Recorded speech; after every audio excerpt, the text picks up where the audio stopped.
Okay, so thank you for joining us in the last minute dungeon, the Pyramid Lockdown, which is one of my games. I'm Adrian, or Lee6113 on the Discord and Facebook, and we are going to jump right into the game. We have 4 intrepid heroes today, and I'm going to change screens, and you should see, not the roll20 because I didn't set this up correctly. Uno momento. Okay, I need to have this stream to roll20. Very professional, as you can see. Okay, there we go. Roll 20. Starting from left to right, it looks like we have George Morthos first. Hi, I'm George. I like to hit things with a stick. Which means that you're, I think, a class barbarian and you're a warforged. Yes. Okay, perfect. I'm a robot. Next over is Glennon. Hi, my name's Glennon. I'm a divination wizard, so I'll be slinging spells like it's my job, because it kind of is. Okay, magnificent. Next over we have Elizabeth. Hello, my name is Elizabeth Bethany Krenan. I am a Dragonborn Life Cleric. Do not ask, it is a skin condition. I am not by any means an Arakokra. I worship the great Bahamut. You can ask him yourself. I already did, probably. I don't remember. I'm here to do one thing and do it well. I'm here to heal. You have a problem with that? Suck it up. I heal. Case closed. Fantastic. And then next over is Alpha. Kids, close the door. Alpha, I am a human druid. I am the druid ranger monk, technically. But he is the elite. He is the alpha of the pack. He has a specific form of a dire wolf that he uses almost consistently for wild shape, and has 8 or 9 wolves with him now. I have to double check. You have a pack, that's for sure. I think one of them's a hound. I think you've got a bunch of wolves, and I think you have one named Beta. I think Beta is the official kind of one from the Ranger Beastmaster class, and then all the others are kind of either massive fits or wolves that he using wolf stats. But Beta is the alpha, and then Beta is his special one. Okay. Well, let's start up. So all of you are here in the Dungeon Delvers Guild, which is the largest form of adventuring parties that can be found in all of Erden, which is the world that we are all playing in. And over in Virton City is the DDG, and Takarov, the Guildmaster, who's this little guy here.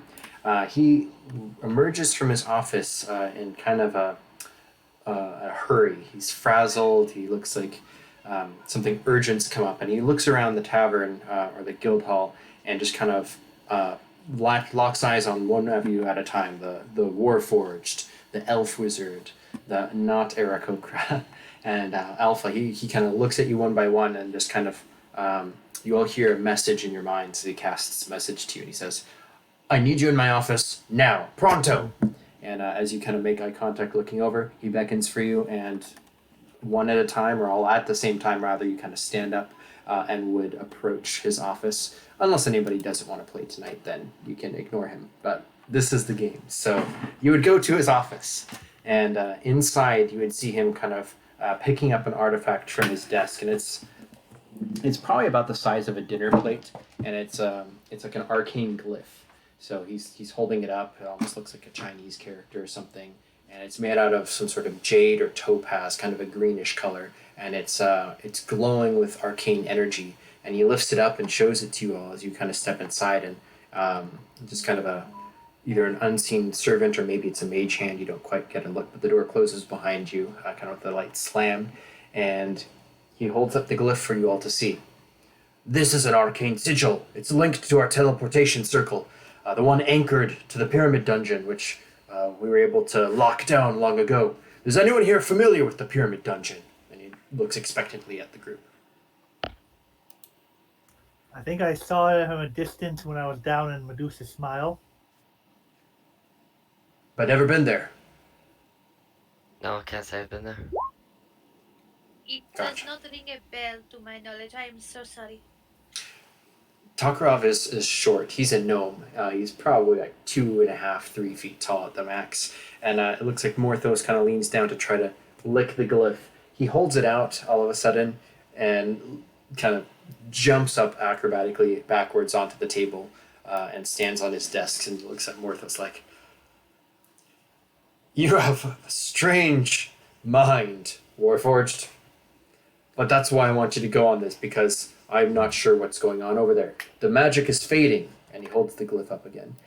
"The pyramid dungeon was a roving dungeon. That meant it teleports, it bounces from place to place. We were able to essentially lock it down by creating that circle there. The magic of the teleportation allows us to just go to wherever it's at. But the magic is getting siphoned away. It's failing. Someone's stealing it or something.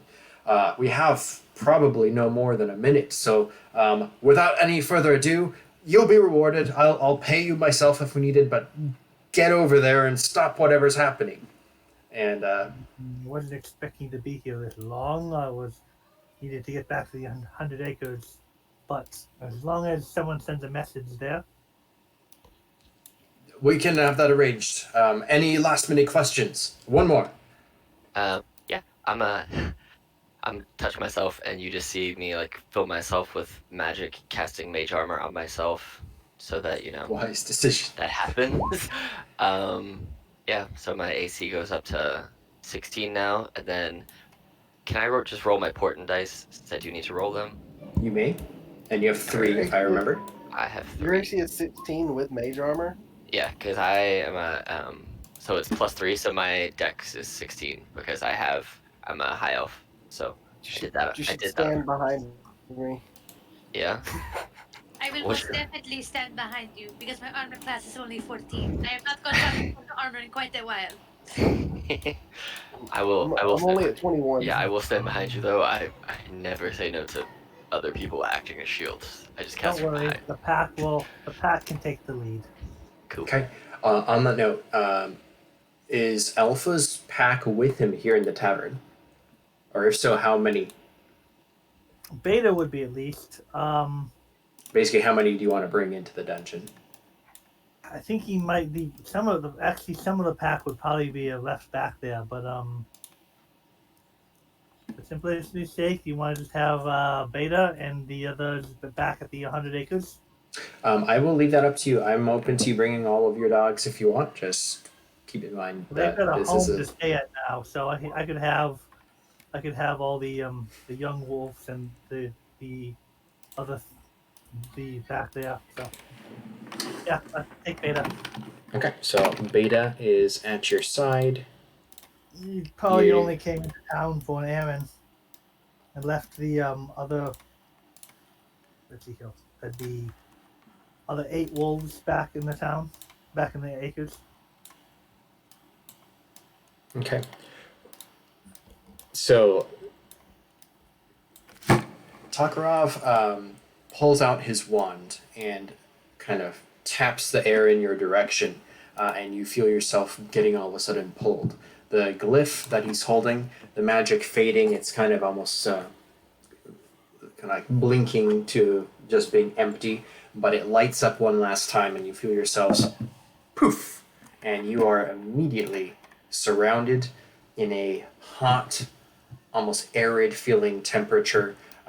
It's fairly dimly lit, but as the glyph kind of glows beneath your feet as you feel yourselves being transported into this this dungeon, you feel yourselves in a kind of a spherical platform surrounded by marble of some sort, or it's not, maybe not marble. It's like a black rock, and I can't think of the word, so we would just call it obsidian. Yes. So it's like an obsidian wall surrounding you. It's about 20-foot high ceilings, and straight ahead you can see an enormous minotaur, and he is barreling down this passageway, and he's laughing. And he's just taking off down this pathway. Everybody, please feel free to roll initiative. That's my face spider, Theodore. who travels with us. Okay. Just so you know. I made a token and everything. So I will go forth to name him. you can make him small if you want, because he's only like the size of a palm of a hand, and so I could basically use him for like scouting purposes. He's not a very hardy thing. He's just a tiny little cute boy. If So you want to put... Oh, what happened? it's alright. I can see that. Woohoo! I don't know. He can have his own token. Glidden and Theodore, friends till, well, he gets to poofed or I die. You know, one of the two. So, are we still missing Lupins? Do you have initiative? Yeah, I'm feeling. Oh, do I have a character? No, I guess I just have to roll it naturally. Or roll it with Ooh. roll. Interesting. Oh, that's a good roll. Oh, jeez, guys. Okay, so as the Minotaur-looking creature is running down the hallway, you all will have a chance to move or to take an action. So, Alpha, you are the fastest, and your hound. What do you do? Well, if this thing is running away from us, like he just did something to the circle. Yep, you can make a perception check. Actually, I think that would be more appropriate. Everyone can actually, if you want to just knock those all out.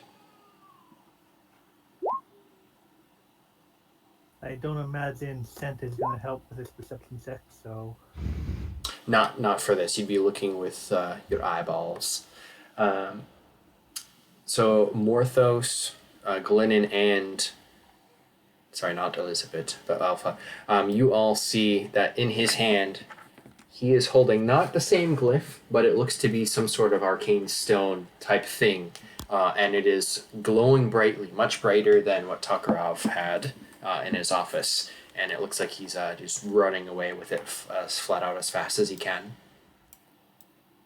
Well, if the chase is on, he is transforming and into direwolf and going down, running.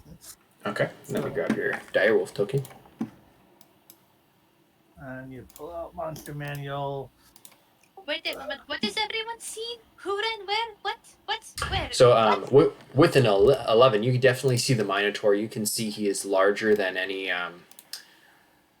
normal human-sized person would be. He's a very beefy, humongous brute with bulging muscles.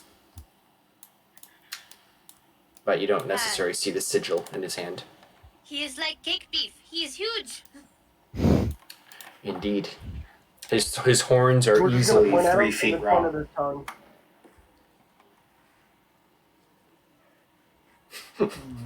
tongue.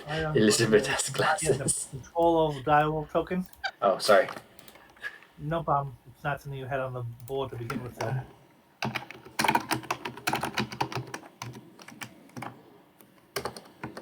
Okay, he's yours. Okay, let's get HP and heal.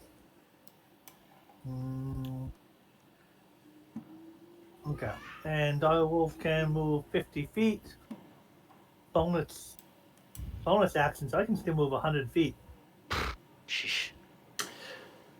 Crap, I just realized I did something wrong. So, I'm and not sure if he can do that, So- but So I think what I'm going to have to do, just to make this work for the way the gameplay is about to flow, is with this round, you would all be able to have, I think, one action. Otherwise, this isn't going to work. okay. Is transforming a bonus action or an action? It's considered a bonus action for Circle of the Moon, which he is. You are Circle of the Moon? Yes. Okay. So you can bonus action and then move? And then just 50 feet of movement instead of the double move. Yeah, well...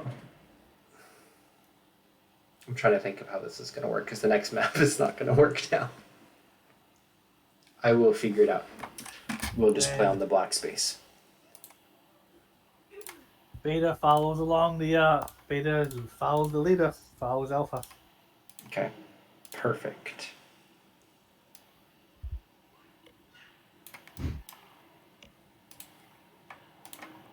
Okay.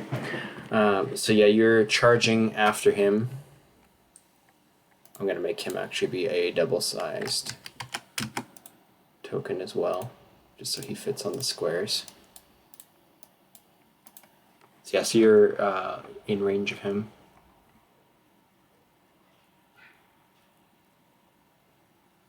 So Glyn and Elizabeth first is cleaning her glasses, squinting, saying cake beef. Glynnon cleans his glasses and pushes them up his nose. Elizabeth offers her handkerchief. Morthos is wondering why he doesn't have glasses, and that's funny. I love these chats. So that is Alpha. So Glynnon.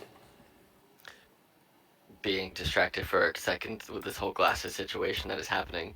I'm going to move slightly here. Oh crap, okay, firebolt, boom, go.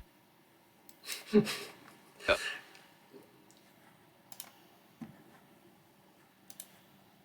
Yes. Wait, sorry, hello? Hello. I don't know what happened. I Yeah, okay, moved so quickly to the side, and shot, and I don't know if that hit, but if it did, it's 5 fire damage. it did hit, so let me note that down. He did 5 points of fire damage, and it just kind of glances off his shoulder, leaving scorched furs and kind of burned patch of cloth that's no longer there. But that's a hit, yes. Cool. I'll just say that's that a will 5 be- meter step, or 2 meter step type thing. Alright, cool. Yeah, that will be my turn. Okay, Elizabeth. Okay, quick question because I haven't played this character in a while. Can I put my spiritual weapon beside it, or do I have to move closer to it?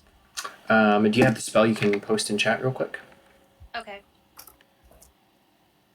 I think it's a range, so I think as long as it's within that range, I think you I can do too. I think it's 60 foot. I may be wrong though. Yeah, Yeah. It says 60 feet. Oh, Okay, that's right. yeah. So, Should be within 60 feet Yep. of me, so yeah, you can I'm plop it sorry. down. It's not a circle, but it should have a background that doesn't appear on the map. That's fine, I can, Yeah, sorry. I didn't have time Wait, to make is it. this a knitting yarn? Yes, it is. Because I'm an old lady in this character. That's amazing. Can you send me the image and I'll pretty it up for you in the background here? Absolutely. Let me just cast Spiritual Weapon and see if it hits Yeah. first. Oh, that's gonna deflect off of him. It's a would-be hit, except he's tougher than that. So Okay. Elisabeth is going to fly 5, 10. I'll fly it roughly over. well, is spirit the bonus action of attacking? Is that part of it, or do you use an action? Okay, so yeah, so then that's fine. Bonus action. Those are solid what if walls. Okay. Yeah, so I didn't know. yeah, Sorry. it's a tunnel. Sorry. So yeah, everything on the outside is like the marble. I can't remember. So Sorry, I forgot about that. So she'll just fly up over here and stay in the air in case anyone needs healing. And she'll say, "Don't worry, I heal, but don't get hurt. You should know better." I'll end my turn there. okay, so on the Minotaur's turn, he is going to lash out and swing with his fist behind him, and he would probably try to hit Alpha just because he's right there, and.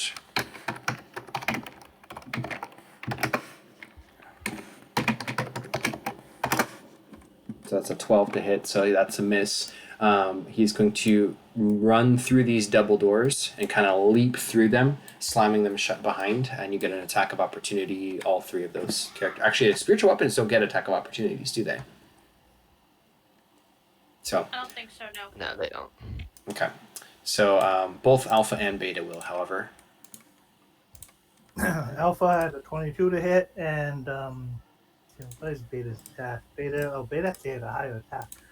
Less damage, but higher attack. Okay. So both of those hit. Yeah. Yeah, let's see here. Let me roll damage for 2d6 plus 3. and then you're not gonna like me. Like me when I have him make a check to be knocked prone. Oh, 1d20. Actually, it's not supposed to be once plus 6. That's his attack.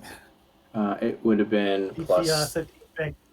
Yeah, so the plus 6 is too much, anyways. So he would be knocked prone. Is he grappled? No, he just knocked prone. So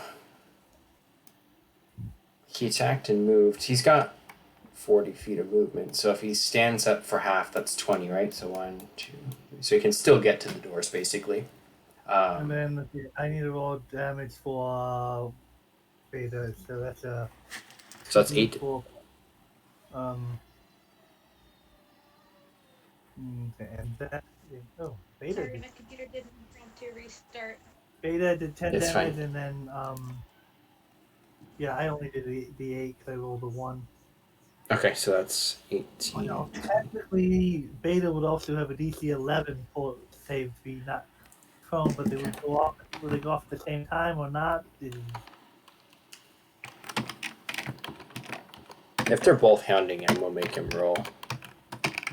I forgot. I guess I didn't need to. With pack tactics, they can get advantage, but I guess they both hit. Never mind. So So what would that take his full movement to get up again? So half movement to stand up and then half movement to stand up again? it depends, because would the attack opportunities go off at the same time? Does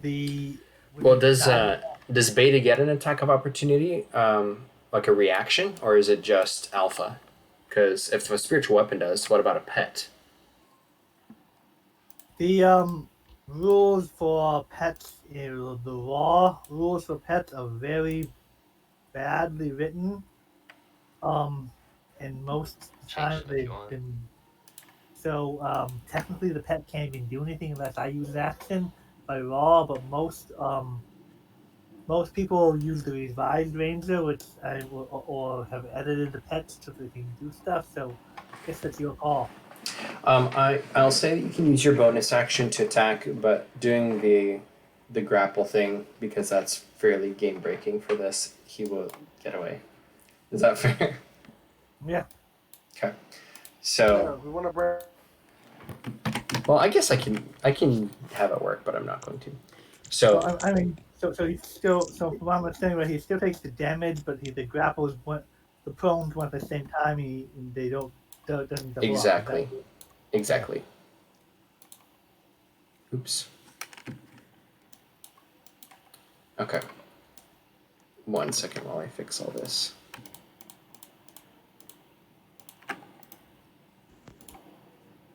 But that's what makes wolves so dangerous. They Yeah, hit especially. and knock you prone. Okay. So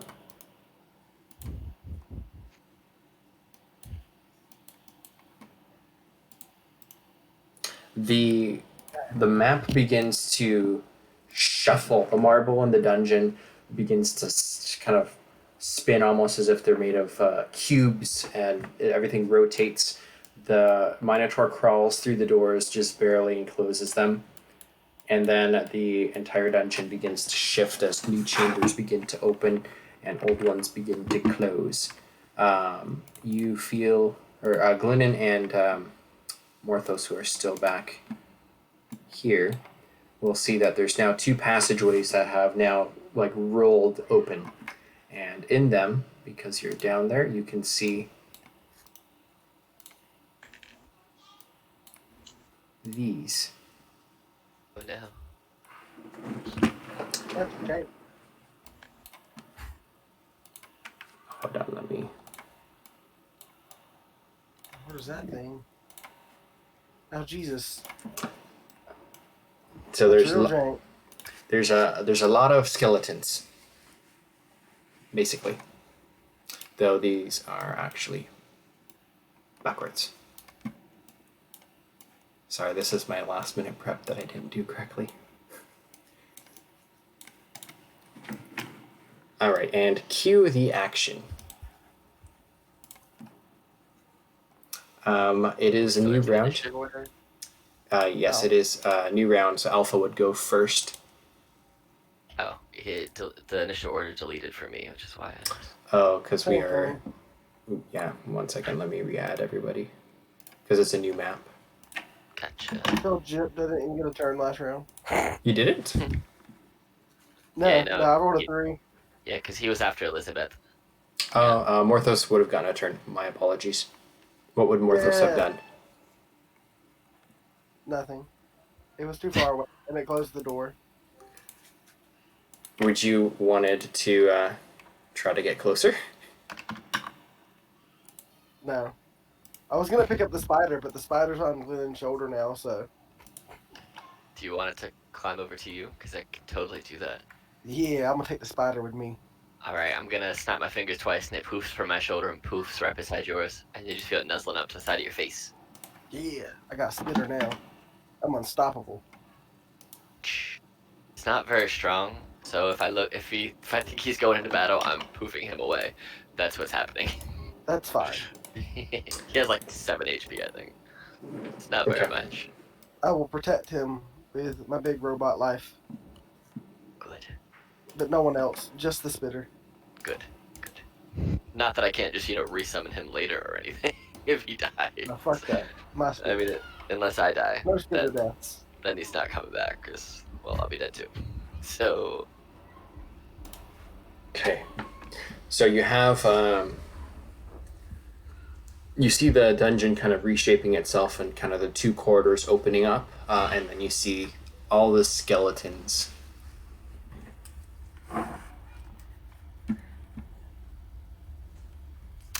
well, I'm not on the turn order. I deleted the wrong one then.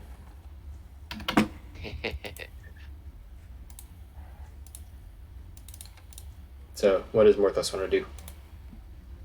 Oh, do I get to move with all the skeletons here? Yeah, because I skipped your turn. So Yay. you can move.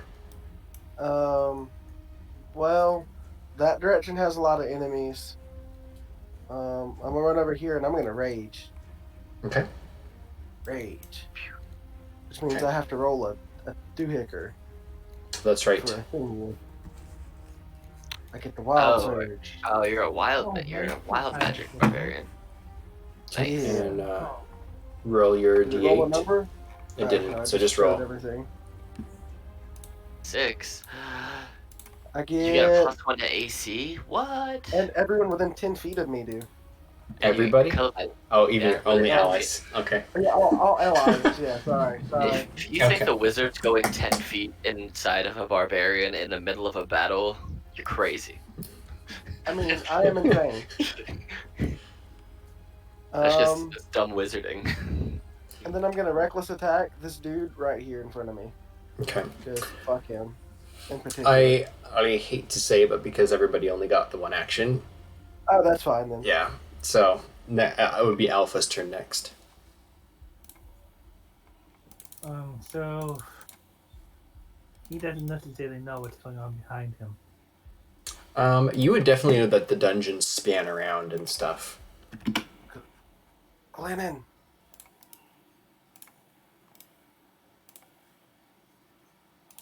He'll glance back, but he still would follow toward the Minotaur.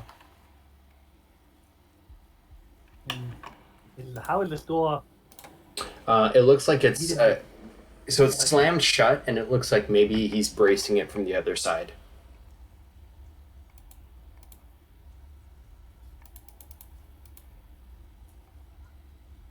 Okay, I think it was.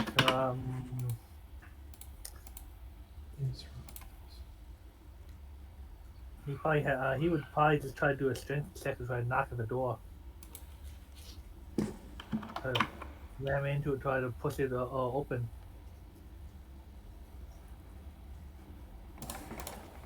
Okay, go ahead and roll an athletics check.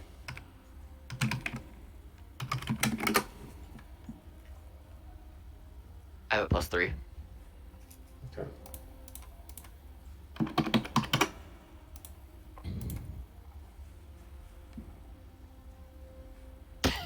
Okay.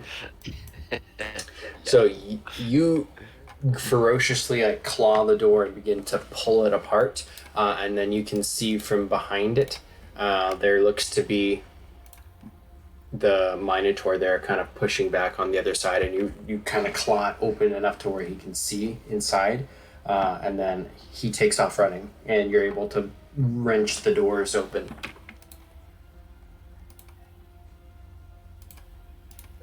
If there's sound of combat behind, he would probably want So we'll just say that it's open. heal, but yeah, he just would. Yeah, I think that'd probably be his whole action.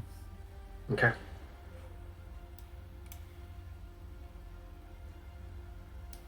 Okay. So that's a attack and bonus action. What about move? Do you want to try to move?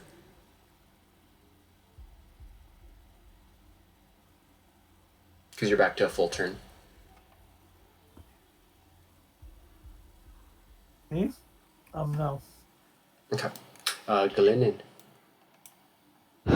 Alright, so I am going to move to here for a couple minutes, and then I'm going to basically spit into my hand, roll it together, and throw a acid ball right here to hit both of those two guys.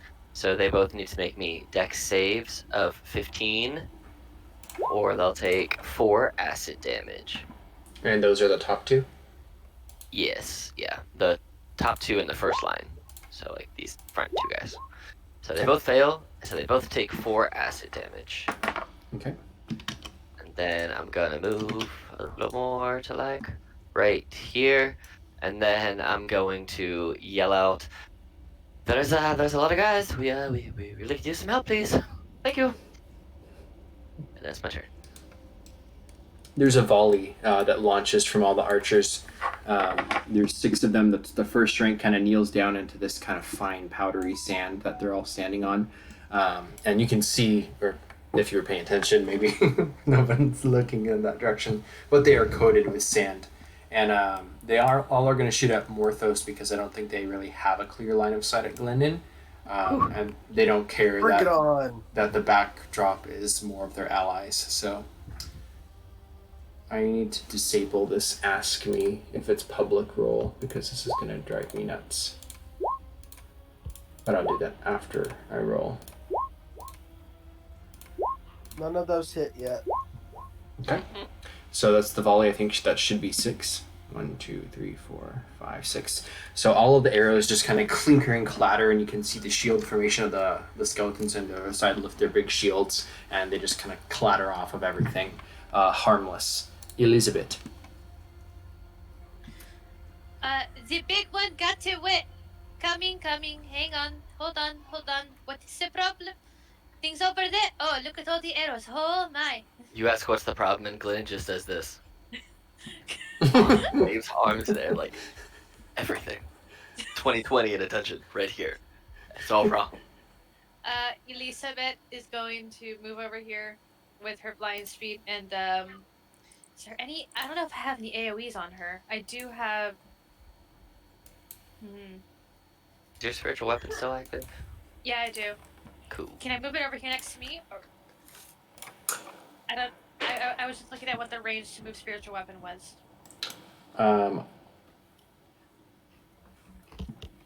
20 feet. Thank you. Okay.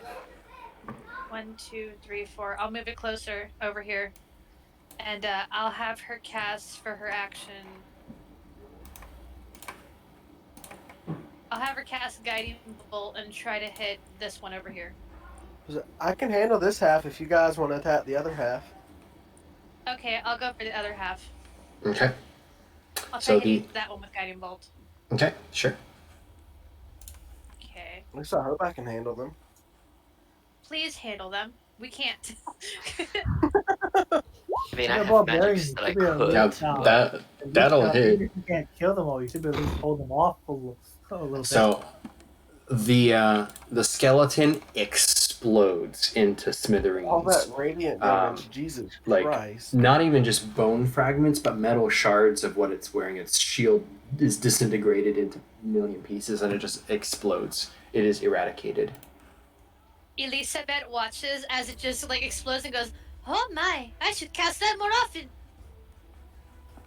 Okay. So that is movement and attack. So is that a bonus to move the thing? So that's your turn. The rest of the skellies begin to just start charging forwards. They have a movement speed of 30 feet. So 1, 2, 3, 4, 5, 6. Dash action. 1, 2, 3, 4, 5, 6. How high up are you flying? It's 20-foot ceiling, so you're 15 feet up? 15 feet up, yeah. Okay, so if that's the case, then they're going to curve around. So there's 30. And they're going to start. Scream at them and antagonize them. Do you want to use your reaction to do that on these guys? Yes. Alright, you can make an intimidation check, or actually, if you're trying to get them to attack you, then I would say that's more of a performance roll. You're trying to get them to do something. Oh, fuck. I tried, guys. I did not even roll it. 1. Not a It's not a natural, natural but a one. 1. Yeah, they are ignoring you. This guy actually was running up to Beta. And then this guy is running straight across. Can't quite get to you. He doesn't understand how lucky he is for not being able to make it. Yeah, this guy is going to get up to close to Glennon and up close to Beta again. The archers are going to stay where they are, and are they reloading? They've already had their turn. These guys, 1, 2, 3, 4. That's an attack of opportunity if you wish to use your reaction. Yeah. I'm gonna smack it with a stick. Okay.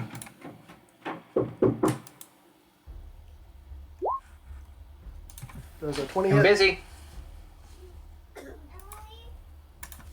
Not right now. Okay, what'd you roll? A That's your 20 to hit. Yeah. So that's 13 points of damage. That is enough to smash it to smithereens. Barely. Right as it's about to leave. You blow it up. Ha! Fuck that skeleton. 1, 2, 3, 4, 5. And that one will attack Glennon. Rude. Why not me? No, actually, I couldn't attack that one. You said my reaction was to try to do that performance Okay. check. I'm gonna use shield to not get hit. That's true. You used your reaction to shield. Not Or bad to, there. yeah. That's specifically why I asked too, and I totally spaced. So that first one will say that was its attack. The others are going to crowd around. This one's going Someone to going to attack me? patience. I'm right here. Come on, guys. So that's going to be 4 attacks on Morthos.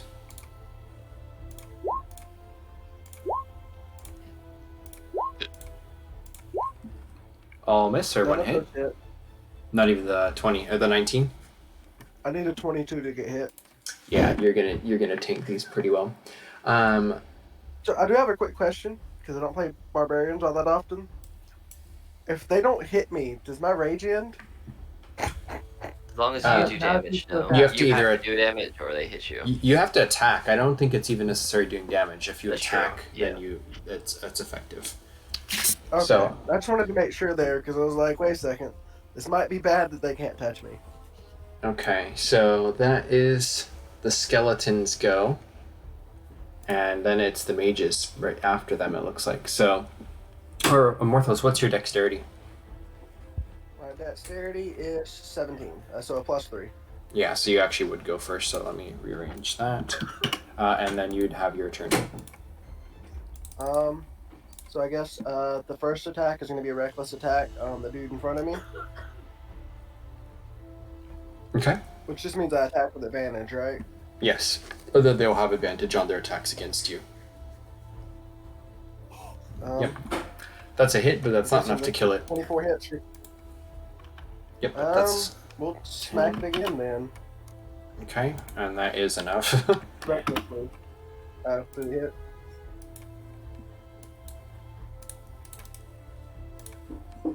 So that's your 2 attacks. Um, No, you only rolled one. So are you recklessly attacking on the second one too? yeah, yes, I am.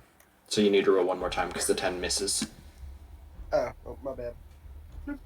Yeah. That That will it? do it. Yes. Are you doing which one? Bottom, left, the or right? guy to my left. This one. Oh, the bottom? Okay. So yeah. You kill him just barely. Yay! And I'm done. Okay. Another volley of arrows comes through. However, and they will actually.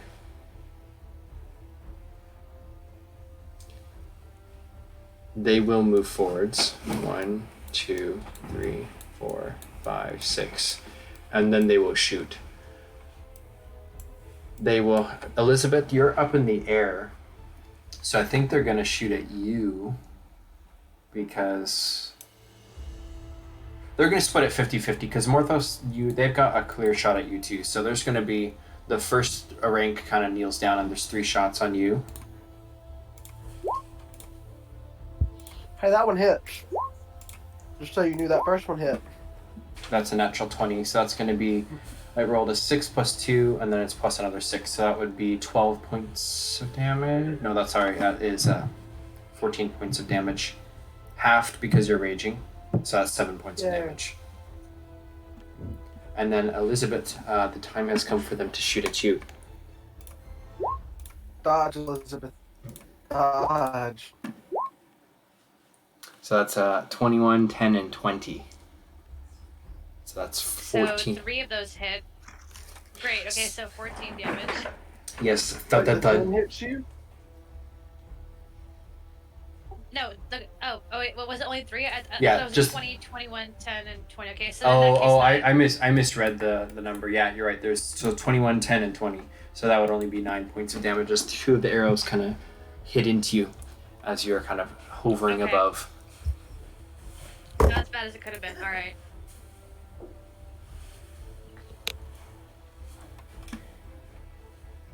Okay. The next are the mages. This one is going to look at Morthos, and its eyes glow like embers for a moment, and I need you to make a DC 11 Wisdom save. Oh no.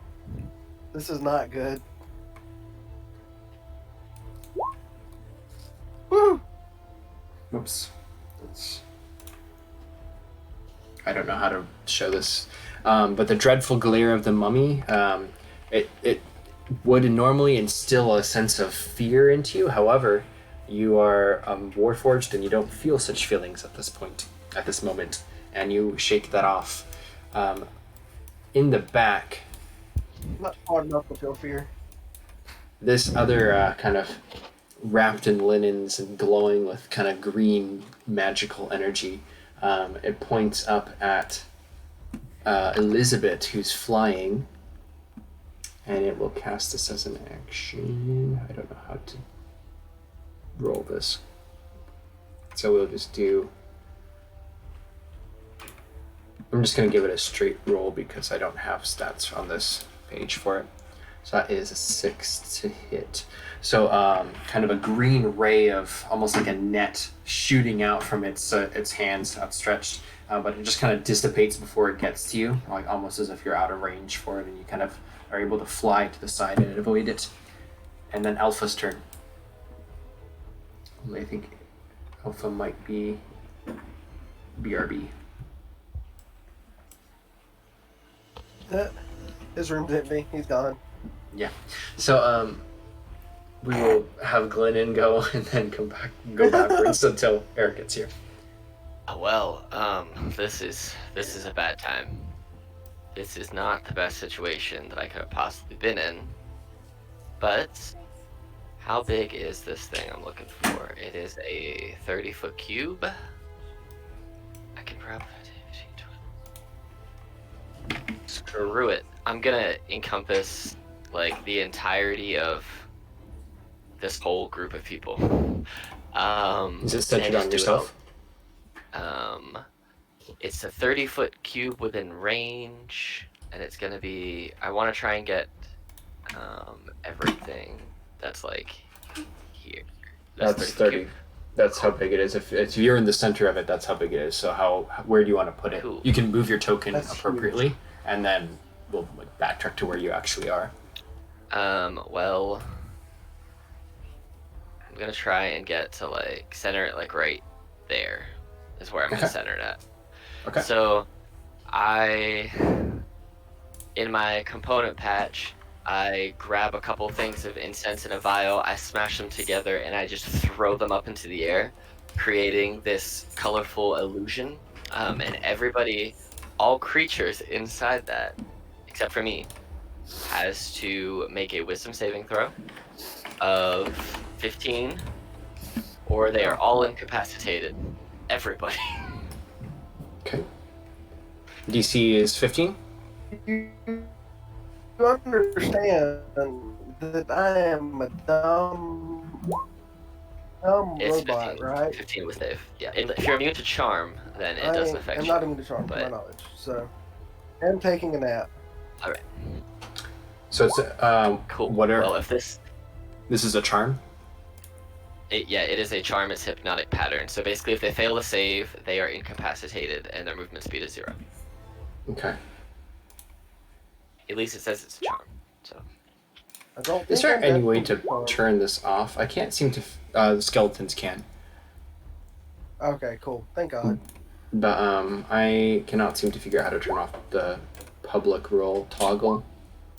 oh, do you want it to roll to us or not to us? Yeah, I don't. It's supposed to be in the open, but I can't get it from this page. I don't think.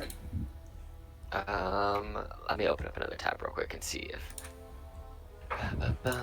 So you Maybe don't I- want to see the wisdom rolls that are being made? No, I do, but it's asking me every time I roll. I just want to click and it happens. Oh, it's asking you. Yeah, Yeah. I don't want that. So that's 1, 2, 3, 4, 5, 6. 1, 2, 3, 4, 5, 6, 7, 8, 9. So there's 2 more. Does Okay. everybody fail? Does All- every single one of those guys fail? All of the skeletons in the group all of a sudden kind of just slack, and the magical imbuement in their eyes just kind of fades for a moment, almost as So- if there's a. You see this happen, and all you see at this point is after I threw these up in the air and I see everybody kind of just fall incapacitated, I do one of these and put my hands up, and I'm like, excuse me, coming back, and I'm going like 5, 10, 15, 20, I'm going like right here. Like, coming through, please, just squeezing on by, moving on by. And I'm just gonna Okay. walk over here, and that's where I'm going. Come wake me up, you shit. Okay. You're surrounded by a bunch of dudes, and you're okay So- right now. So now that Eric's back, we're gonna backtrack to Alpha. It was your turn. What do you want to do? Does it really matter what I want to do? Hmm? Does it really matter? Yes. What's this yellow ring? Yellow ring was the hypnotic pattern that I cast, and all those guys failed. So Do I need to be avoiding this yellow ring? no, it's just it's one of those ones where it only affects those in it when I cast it. So you can run in there all you want, and anybody who's awake can move in and out of it without a problem. It's just so we know where I placed it effectively. So, but yeah, you can run in there all you want. So, but everybody's incapacitated. So I think you get advantage on incapacitated attacks. No, they just can't take actions or reactions. So I'll attack this one. Okay. And then for him, because he is incapacitated, like he's slip charmed or whatever, that knocked pattern, you'd have advantage on the attack. I'd have advantage anyway because of back tactics. It's true. well, Elizabeth's 15 feet in the air, so I don't know if that would Oh, still that's true. affect. Yeah. Okay, so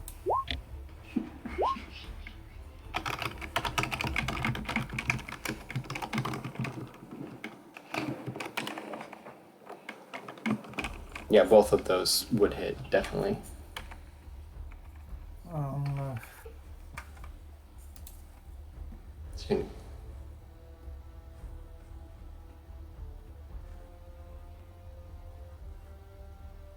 two 6 plus.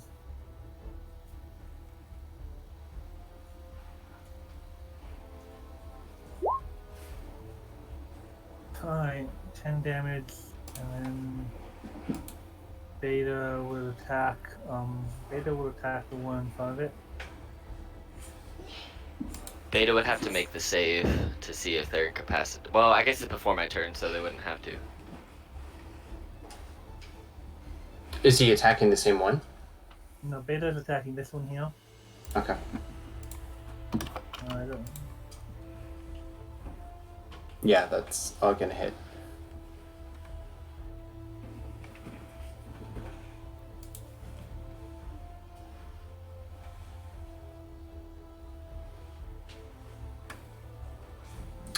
And first. Okay, so that almost gets him. Oh, and DC. This one's DC 13 save to be knocked prone. This one's DC 11 save to be knocked prone. And those are dex? Strength, I believe. Yes, strength. Okay, strength.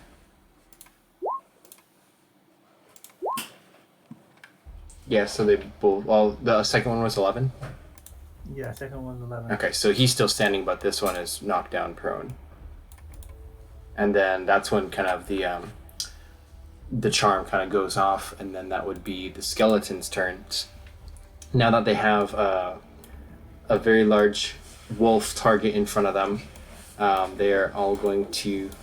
Well, if they... Oh, those guys. I thought they were for the other guys. Three. I forgot we have more skeletons down here. There's so many. This guy's gonna go there. 1, 2, 3, 4. Oops, missed it. There. I like how a second group was bringing their dead friend with them.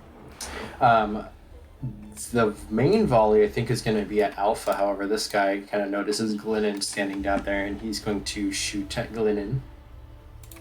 So we'll do Glennon first. It's gonna miss. And then Alpha, that's 1, 2, 3. Oh, I was wrong on my AC, by the way. A regular die wolf is 14, but I'm adding, because I'm part monk, I'm adding my wisdom modifier. Yeah, so you would have a higher armor. I don't see your armor on there, so.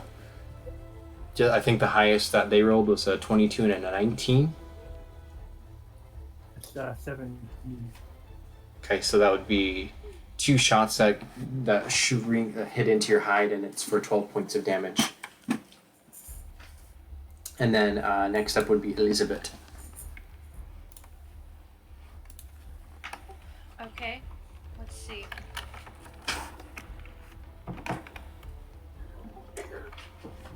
Alright, Elizabeth will bonus. Well, I can only move it 20 feet, so I can only move it to just the outside of the circle for my my spiritual weapon.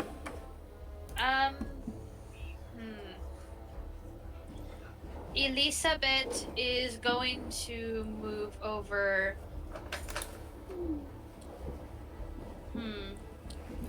Call it over here. There's a lot of skeletons and they're all undead, and I kind of want to make sure that everybody is okay and that we can do this at our own pace. I'm going to do Channel Divinity Turn Undead. Okay. So they all need to make wisdom saving throws. Well, I'm trying to find out how to turn off the toggle on D&D Beyond because The DC is 13, and if they fail, they have to move. They have to spend their action dashing away from you, and it's everything within 30 feet. okay, I don't think there's a way for me to do toggle on monsters, so oh well. So that is a wisdom save. Wisdom save. Okay, so the ones that are already charmed, I'm going to auto fail them. But everything else that's trying to make its way in. 5, 6. So those are the ones that are still there. So the natural 20 looks like one of them is going to make it. So I'll mark him. He's the lucky one. And then the creature must turn. And then what is it to see if they die? Is it a challenge rating, or do you have that yet? It says a turn creature must spend its turn trying to move as far away from you as it can. and can't willingly move to a space within 30 feet of you. So I'm Okay. pushing them far back. That way we can go over and cull the herd at our own pace. Okay, gotcha. The other ones, they're just kind of hanging their heads and stuff. I don't think that's gonna break the hypnotic pattern. No, it only breaks it if they're It's take attacked damage, or if yeah. somebody used it as an action to wake them up. Yeah. So that's gonna kick in on their turn, and that's Morthos' turn. I'm a slut. Morthos did fail his save. He is incapacitated right now. Sorry about it. Okay. What those Then, snores like a chainsaw, like like an actual chainsaw itself. yeah. This creature is going to step up here. Oh, did he pass his save? He Um, was in it too. he would have, except he's immune. Oh, okay. Well, that works. So he's just gonna step up to you, and you are sleeping, and it is going to touch you with its claws. Just kind of go around your face. That's creepy. Hey, you're not gonna lose your rage now. Please don't touch me while I'm sleeping. He didn't hit me. That's with advantage though, because you're incapacitated. Rotting Not fist. that that He doesn't. still didn't hit me. So he touches you, and he's like starts to try to feel around you, but he's just touching your armor and doesn't touch your skin as it were forged. So next up is Alpha again. Actually, no, there's another one back here. No rage for me. This guy is going to come closer, and then he enters your field. Then he will have to make a Wisdom saving throw, because it's still active, right? Or is it just active a- for a minute? Okay. So if he passes the save, he can do whatever he wants? Yeah, he's not affected by it. Okay. So he's going to come over here, and he is going to do another ray of enfeeblement, but this time on Alpha, who he kind of sees as the bigger threat, being size the largest. So that is going to be. So we'll do a straight d20 roll for that. And that's an 8, so that's a fail against Alpha as he tries to again cast this enfeeblement spell, and it goes off incorrectly. And then it's Alpha's turn.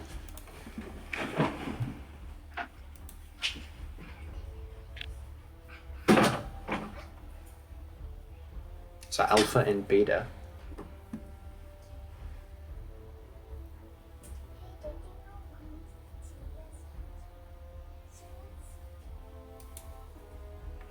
Eric, What? that's your turn. Oh,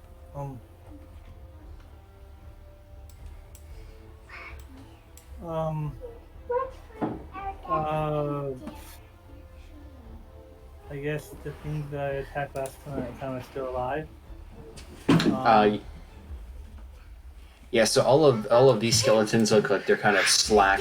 They've been not incapacitated like they're on the ground, but they're just kind of slunk down, just kind of standing in place. All of the archers look like they're about to start kind of moving backwards, and you have these two kind of mummy-looking like rogues, like wrapped up beings, undead creatures. He is a little hurt, so I think he's gonna use the second level spell to heal 2d8.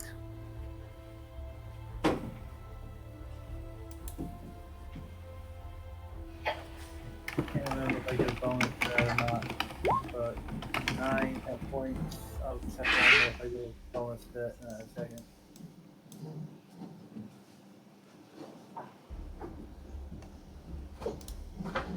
And then he will try biting the one in. He doesn't get advantage. Is it still asleep? Yes. Okay. Even after I bit it last time? Okay. Yeah, you would have technically gone before that happened. Oh, Oh. yeah. Yeah, because you had stepped away.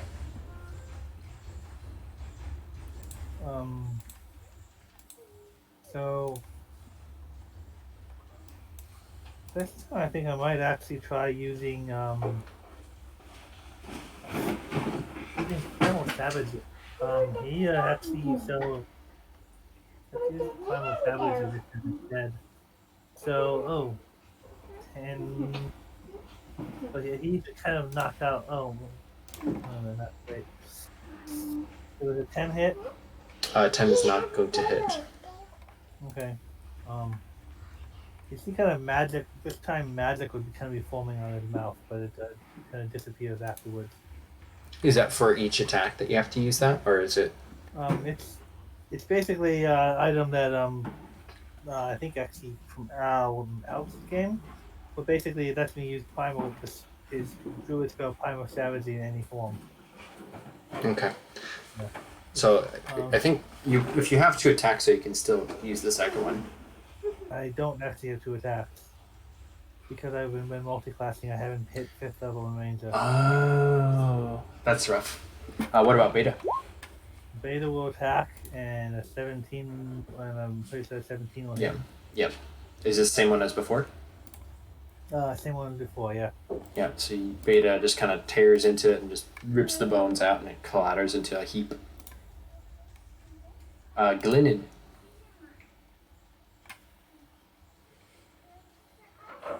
Let's see here. Let's see. I'm gonna go ahead and shoot the thing that's attacking Morthos because all these guys on the right here, these failed. Well, you didn't take damage, right? So you're not awake. Oh, okay. Well, let's just do this then. How far are you? 30 feet? If you stay within 10 feet of me, you get bonus AC. Alright. These guys they all failed, so they're all incapacitated. So I just sneak on by, and then I'm just gonna use my action, just kick Morthos in the shin to wake him up. Wake up! Okay. And I'm guessing my rage did cancel, right? I think, yeah, because you were, sleeping anyways. I think that kind of by default would end it. And so that would... I can't use my bonus action to move anywhere. I don't have any bonus action spells, but hey, at least these 3 guys are incapacitated, so I guess I'm gonna end my turn Is there. it not a pattern actually put asleep? Or is it Huh? just charm them? It incapacitates them. Okay. Yeah, it's pretty powerful. Yeah, they just can't take action to reaction, so you can just kind of sneak on by. So Nice. they just look dazed, basically. But yeah, that's my Yep. Okay. 1, 2, 3, 4, 5, 6. They're all going to just kind of start flooding back down the corridor. 2 spells, and we massively change the control of this battlefield. They can still attack with Elizabeth. Hit 'em with You're a right. stick. They just can't get within 30 feet of me. Okay. So if they're still going to attack, then the volley is going to go. For its action, it can only use the dash action. Yep, it cannot attack. Okay. Well, if And that's the if they case. can't run, they take dodge.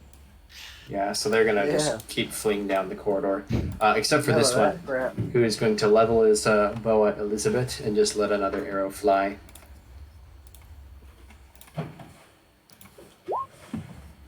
And that is a miss. Me to beat. My armor class is low. Okay, so he hits you for 5 damage.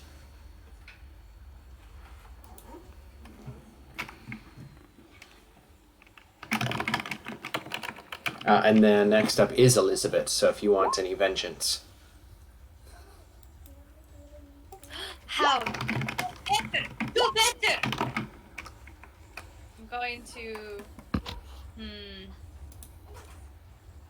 to do a level 1 guiding bolt at the thing in front of me.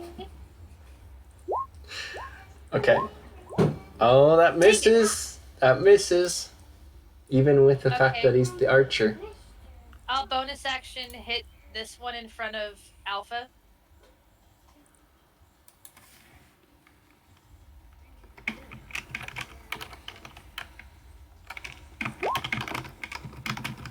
And I miss. Okay, that's Yeah.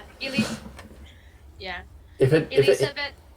Go ahead. sorry, I was just gonna ask if he get attacked but it misses, that doesn't cancel his waking him up, right? It's if he takes damage. They have to take damage, or someone has to burn an action to wake them up. Yep. So Elizabeth will turn around and look at not Morthos and go, "Don't just stand there, get them!" I'll end my turn there. Okay, it's Morthos. You are now awake. Morthos is gonna rage. Okay, then roll your die. Hopefully I get a 8. A 2. I don't know what 2 does. I don't have it in front of me. Hold on, I'll tell you in 1 second. A 2 does. You teleport up to 30 feet to an unoccupied space you can see until your rage ends. You can use this effect on each of your turns as a bonus action. Do I have to teleport? No, you just can. Oh, wait, how tall is the ceiling? 20 feet. I want to teleport 20 feet above this dude. How heavy are you?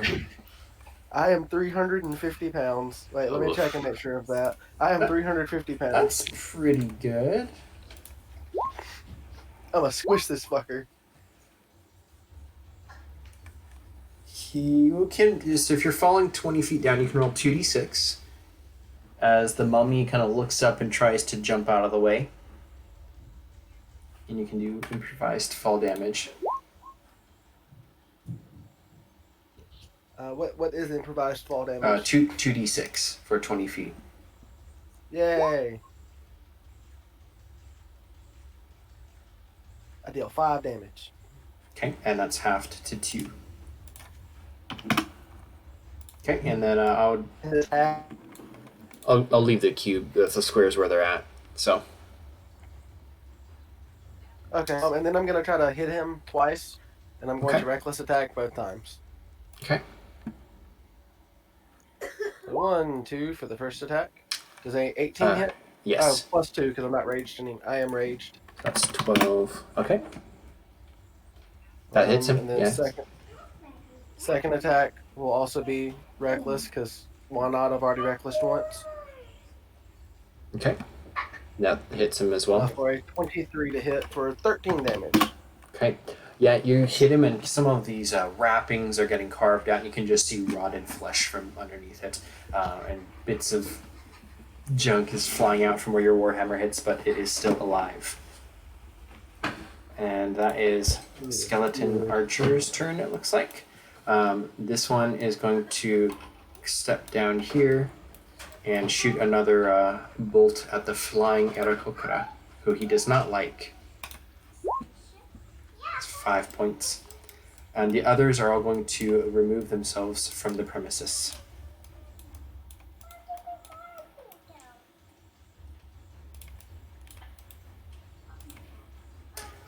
Then next up is the wizards. This one is going to run over to Alpha, and it is going to try to rake its claws down with its rotting fist. And that is only a 9 to hit, fairly lame. The other one is going to try to do the same thing back to Morthos. That's a 16 to hit, which is a miss. So that is their turn. Alpha.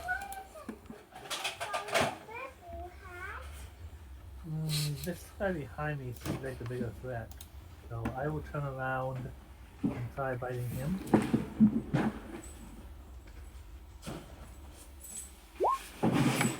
Yep, that will hit. Hit. That will hit. Yes. As you bite into the mummy. 2d10 acid damage. Ooh, with a bite attack. It's basically the primal savage cantrip. Okay. But it's, Yeah, so he's not immune to or resistant to acid, so he takes the full amount. That's 7 points. Is that your actual attack, or is that on top of? It's my actual attack. I just I've been debating what to use because the bite is 2d6 plus 3 piercing, but then the primal savage is 2d10 with no bonus. So it's they're kind of about the same at the moment. Yeah. But at higher levels, the acid, the primal savage is going to be more effective. Okay. So yeah, you rake your teeth into it, and it is foul and bitter. And if you didn't have the poison kind of emitting from you, it's almost like you might have taken something back. But yep, that's a successful attack. And then Beta will fight the other one between her and her leader. Oh, Double ones. Unfortunately, not success. So, Glennon. Alright, so I'm gonna step up to here. I'm going to reach out to the dude who just had a giant robot man dropped on him. I'm gonna cast Shocking Grasp. Okay. So an 11, does that work? That actually just hits him. Yeah. Cool, so he's gonna take 10 lightning damage, and then I'm gonna use 25 feet of my movement and book it back over here.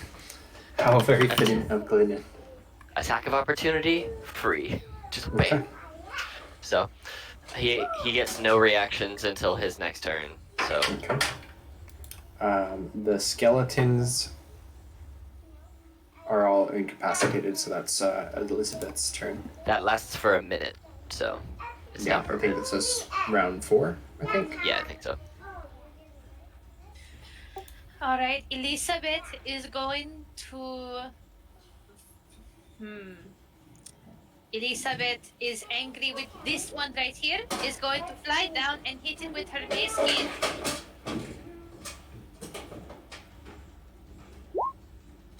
That just hits.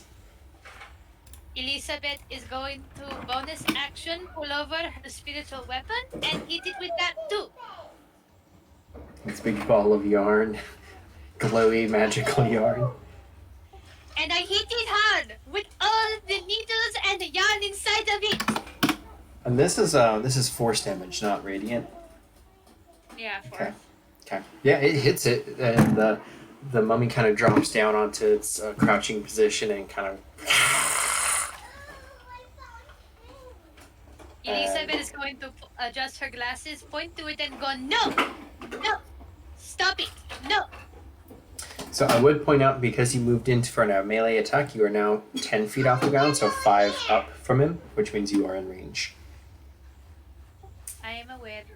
Okay. I will not move. I will end my turn dead. And that brings us to the Warforged Morthos. So Morthos is gonna look at Glennon. He's gonna scream, "Hey, funny man, can you do this?"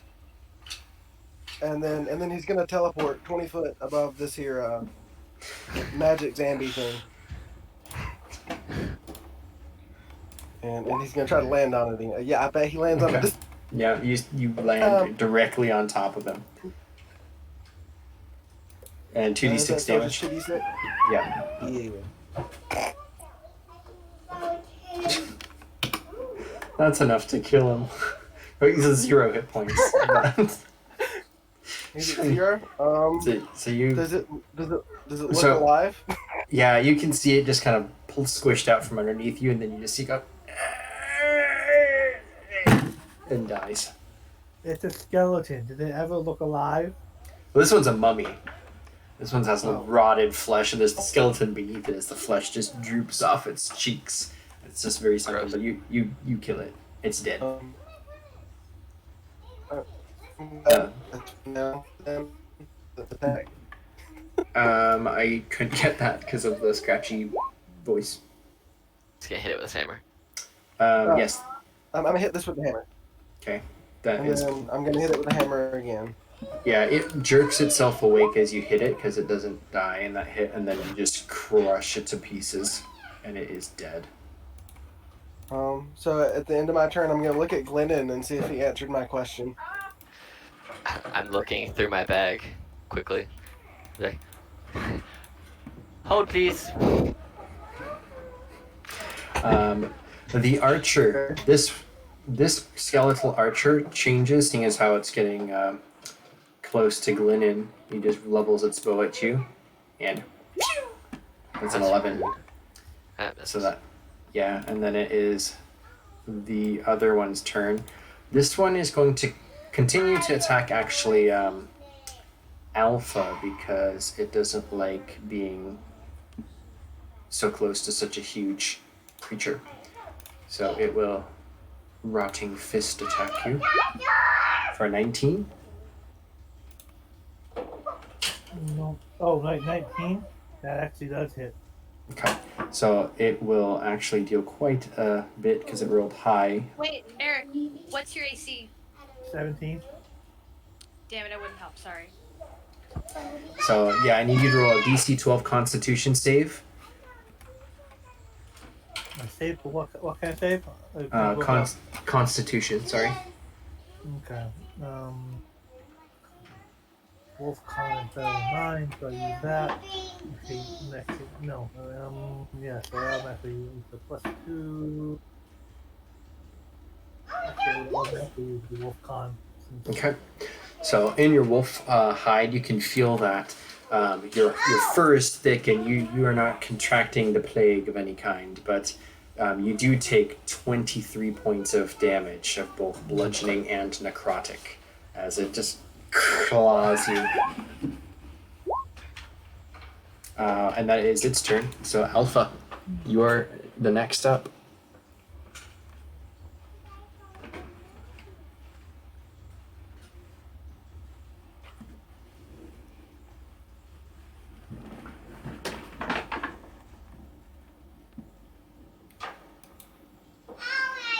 What is Alpha going to do? Alpha is definitely going to use another healing. So he will use his bonus action.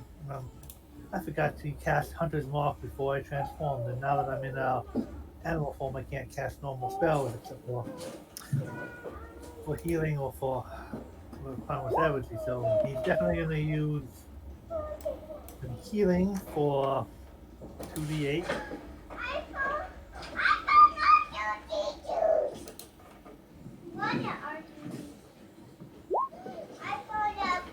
So 12 back. Oh, no, I need to... Kids, can you be quiet? I need to do.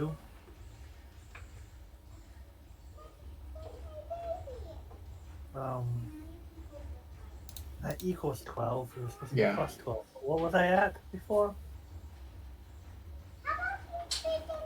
I don't remember. You took 23 points, so 37 minus 23. I Unless think you were at 11 before, so I think you should be at 23 with the 12 added. Okay, so they're at 23, and Kids, you need then to be quiet. his attack. I think he'll turn around and go after the big guy again, and use the primal savagery to the acid. Still might be better than a bite. So I think the 24 hits. Yep. This guy doesn't seem to be exactly quick.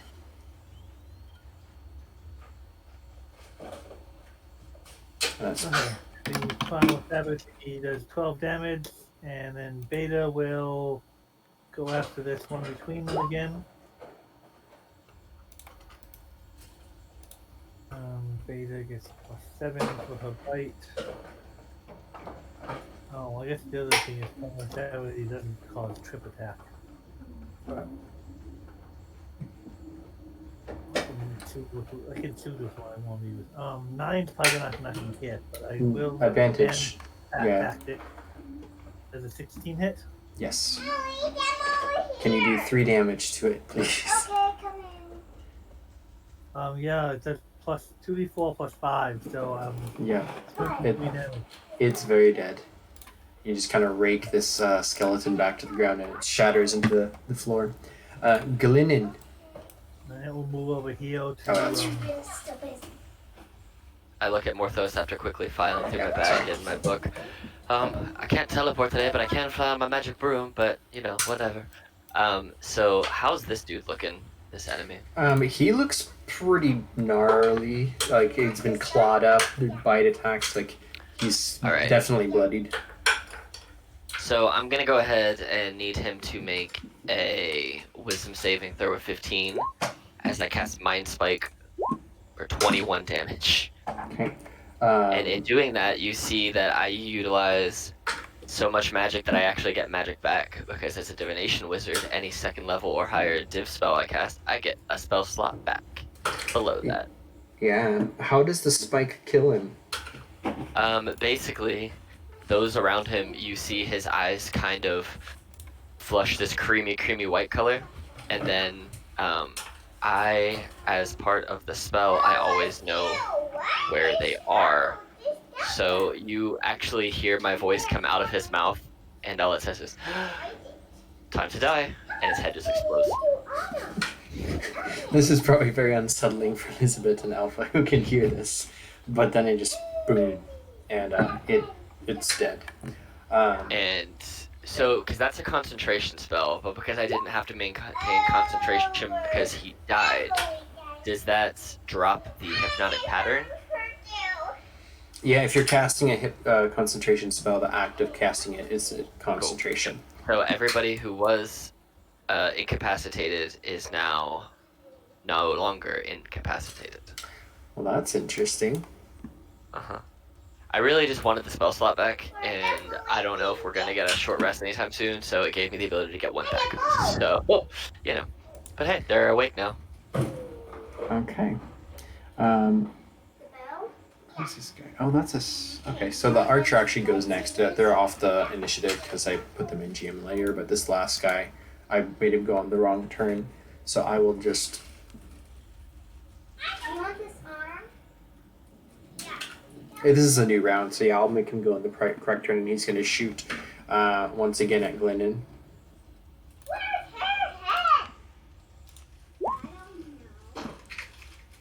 That's for an 18. I am going to once again use shield and give myself a 21 AC until my next turn. Hey, that spell slot I just got back, I just got to burn it. So, you know what? Freak out. Elizabeth is next. So, quick question: are all these guys over here immobilized? Are they able to move now? As you look, all their lights come back on in their eyes, and they look up. The EMP is done. Someone just everybody just exploded. Can you do Control Z? What happened? Oh no, we died. Does Control Z do anything? Sorry guys, all of our tokens are gone. Baby killed us. All my brain powers are didn't too do strong. anything. I don't know what happened. My I brain don't is know. too powerful. Killed us. Oh my god. So you were at 23 health, I think, Lupin. Yeah. That was 22. That brain is the true weapon that ended this party. I'm sorry, guys. Okay. They don't have control of that token. I just fixed it, I think. And then Elizabeth, you should be already under your control, and I don't remember your hit points, I'm afraid. Beta was right here. Oh, Beta's gone too. Dang, who? We're all gone. Somebody's hacking up the party. Everyone with fur and feather would disappear. Emily, I want you and your sister to go brush your Adrian, Glennon's that gone was a really too. strong short bow shot. Did Glennon die? God. Yeah, I'm gone too. My goodness. Oh, I guess, yeah, more of these fur and feathers. Well, where is Glennon?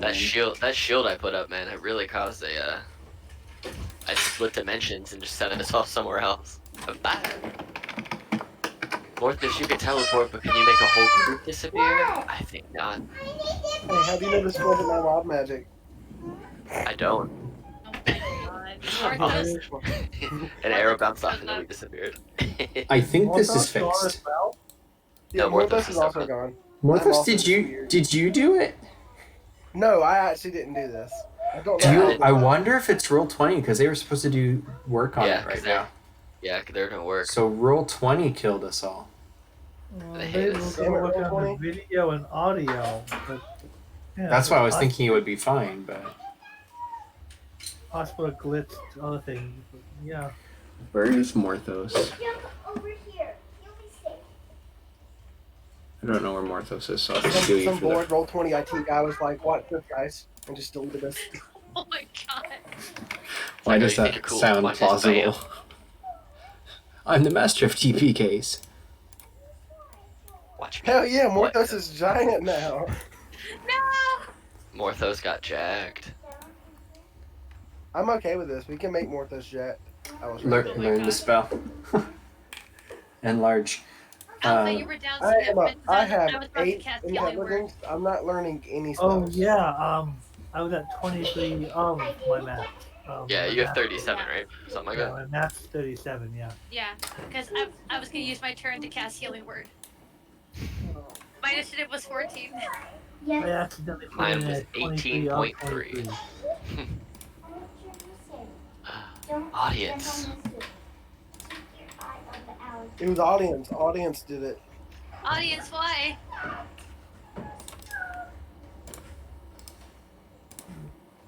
Are they a peanut gallery? Or do they have cashews? Smoothie. Glennon, you had a 6, I think so. Alpha, you were a 20, right? Huh? 23 of For- 8. yeah, for initiative. initiative was 20. Okay. Whose turn was it last? I was think- 18 We were for mine. going It up was to mine. It Elizabeth. was mine. Okay. What does Elizabeth do? Hopefully not destroy the game. Oh my god. Elizabeth is going to say, "Oh no."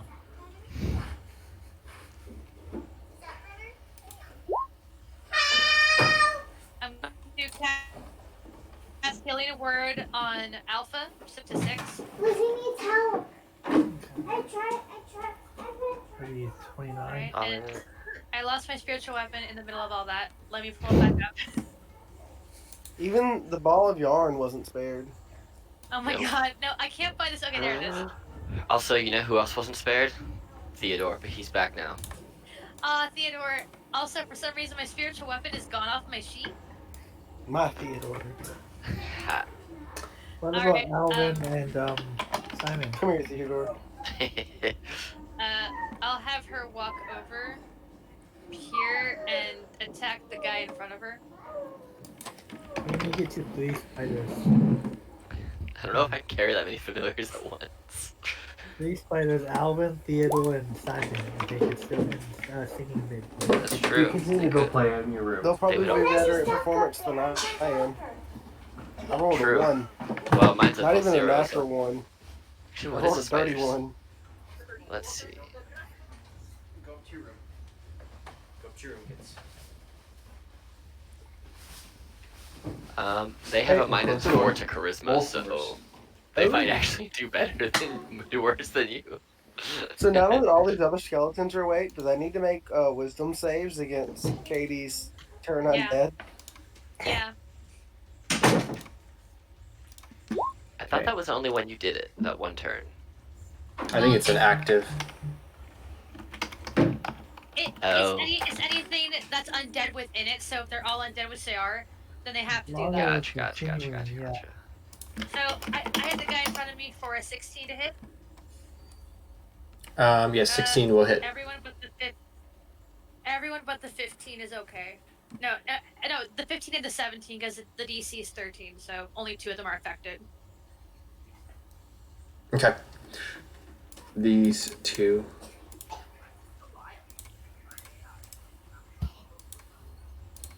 Okay. So what was your damage? 6 damage. You also need to fix the initiative order, so it's in descending. Kids, go play upstairs. Okay, bye. Yay, is it more Thurston's turn? Yes. So Kids, if I wanted to drop my hammer and my shield you're not allowed to be and pull out my greatsword, would that take an action? Switching weapons is an action. Hmm. If you're dropping Forget one, that. are you dropping a just gonna sword hit or? this guy with Nah, I'm just gonna hit him with a great warhammer Okay. Yeah. for 11 damage. Yep. You do 11 damage to him. He's fragile, standing on toothpicks. We're gonna teleport 20 foot above him. Fuck that dude. Roll your damage. Die, you stupid thing. He jumps out of the way, and you elbow drop into the ground.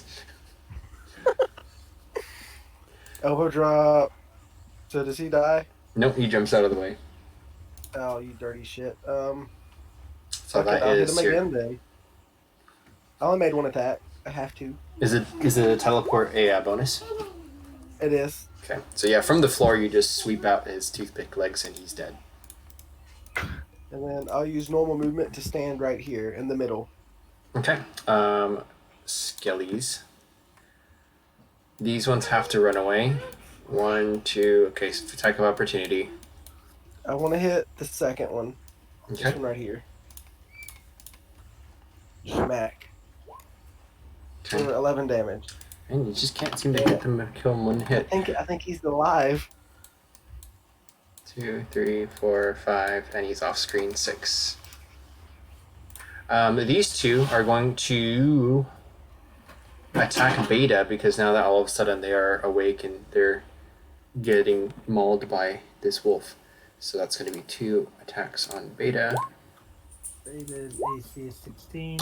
Ooh, Uh-oh, this is bad. So that's 4 plus 6 is 10, plus 6 is 16 points. As both of them just kind of in unison. Shh. And Beta is alive. So 26 damage? No, 16 total. In total. Okay, Beta is at 2 hit points. 4 plus 6 plus 6. Beta had 18, so... You're alive. That's their turn, and it's Alpha's turn next. Wait a second, where's Elizabeth? Oh, never mind, you have a 14. Okay, yes, Alpha's turn.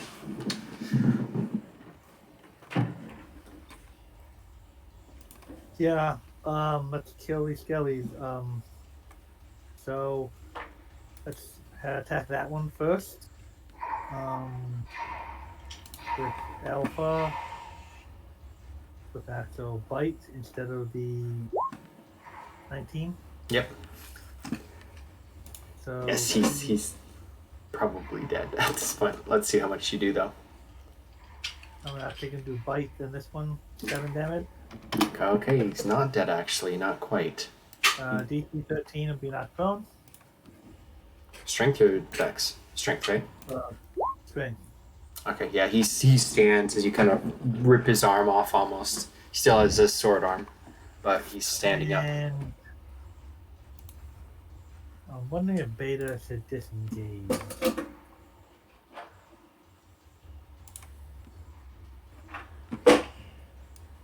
Beta's gonna disengage and go back here.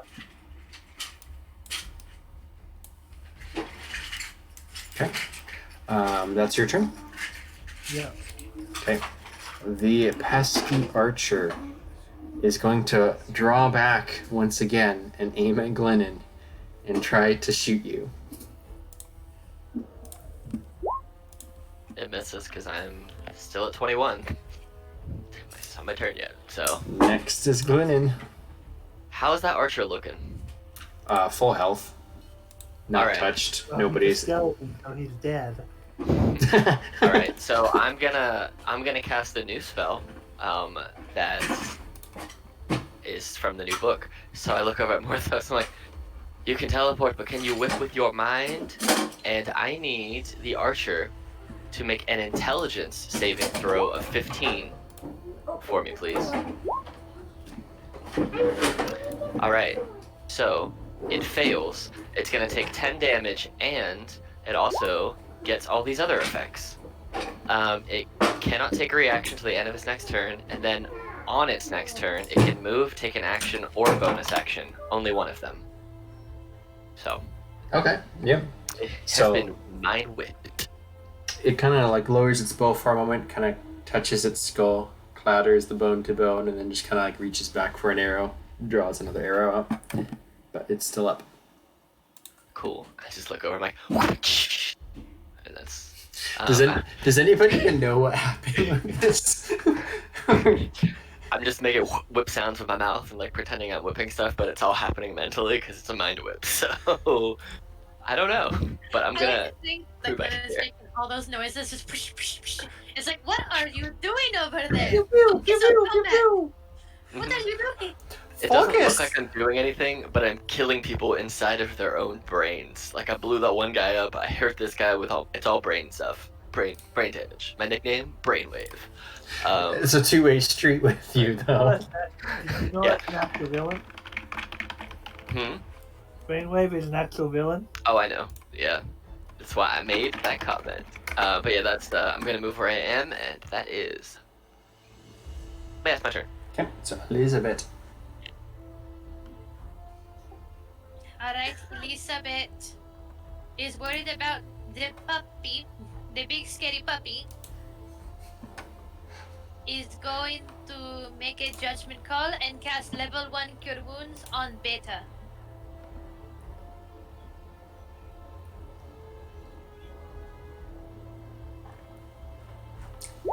There we go. So that's 7 for Beta, and I guess I you think- go for half I health. think- yeah, I think that's all I can really do right now. I mean, If you have Can I to just- touch, you have to fly over to him, right? oh, Cure Wounds, shoot, that's right, I have to do that. Okay. A short sword spins up.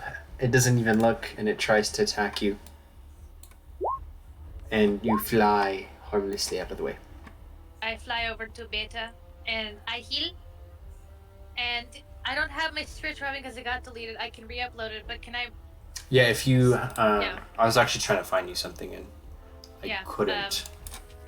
I can just re-upload it to a blank sheet. Yeah, I that's just- fine. I just I don't think know there's how a to do it. couple. There's a couple Yeah. spares. Can I say it's right here? And because Yeah. it was over here last time. Yeah, it can and, just move bonus over and be there. action- Yeah. Bonus action hit this guy. Okay.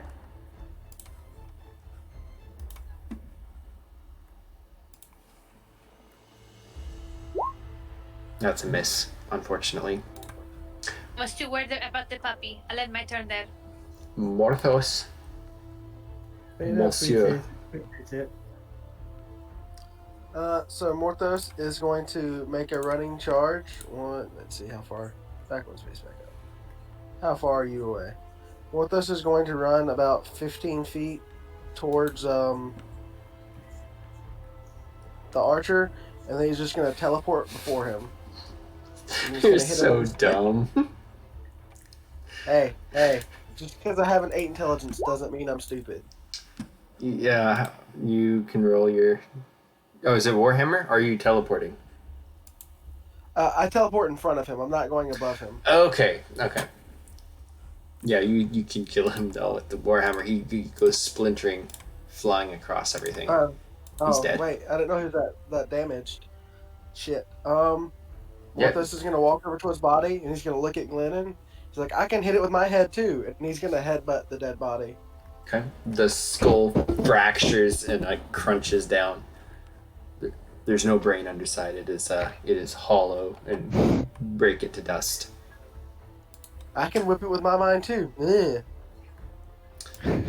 These I guys just laugh. Good. retreat. These guys Odd. run. They are under the cleric spell thing. These guys are going to attack Alpha. Okay. So it's not like okay. So they're retreating because of being turned. Okay, Yeah, that makes sense. exactly. So that is it for the bad guys' turns. I don't think either of those hit. So Alpha, do your worst. Okay, let's do the one right here. Okay. And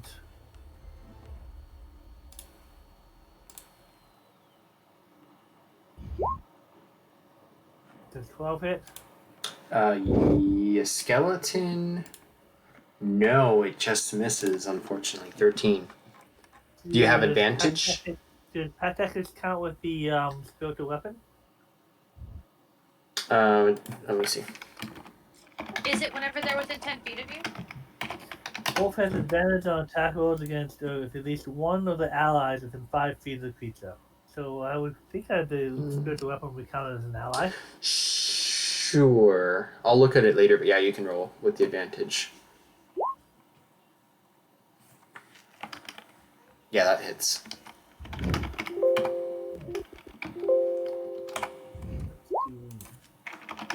Acid. Yeah, you insta-kill it. I start dissolving from the bones. Yeah, it's melted and gnarled and gross. Beta, after getting touched by the Dragonborn, comes over here and tries to bite it.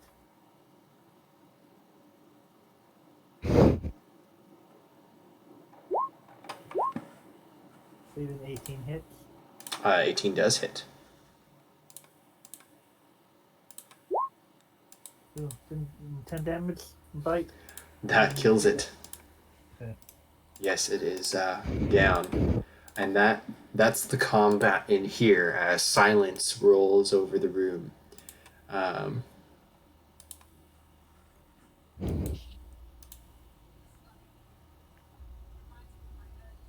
How's everybody feeling? Good, bad, worse for wear?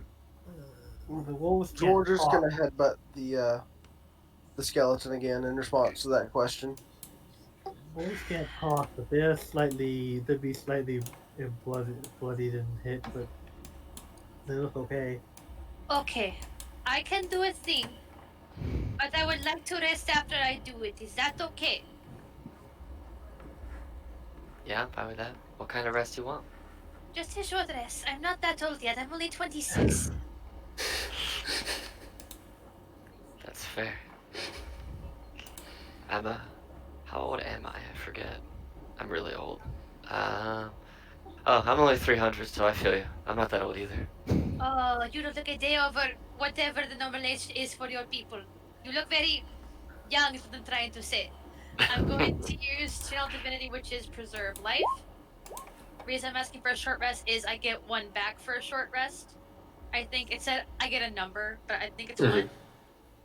Yeah. So for this, I will get the ability to heal badly injured party members, which is me, Alpha, and Beta. Okay. And this one would allow me to heal up to 30 hit points. You So get I all the will- expended uses So- back. Yeah. So everybody gets back to full health with this. Is this an action or is this during your short rest? Yeah, I'll do this during the short rest because so I did the math already. You were down the same amount I was, I think. I was down 12, you were down 12, that's 24. Alpha's down to 17 because I did the math and I can't go to 31. So Alpha's at 17 and we're both at max. Okay. So you heal up to full. So this takes an action. So this is pretty immediate, and then you kind of observe the area around you. Now, as your short rest begins, are you all taking watches or just kind of? I mean, I'd like to use my one of my abilities of Arcane Sigil to get myself more magic back. Okay. So, because Morthos just gave me a second level spell back, which is great. And so I'm going to use it to get up to 4 spell slots back, up to 4 levels worth of spells. So during my short rest. Okay.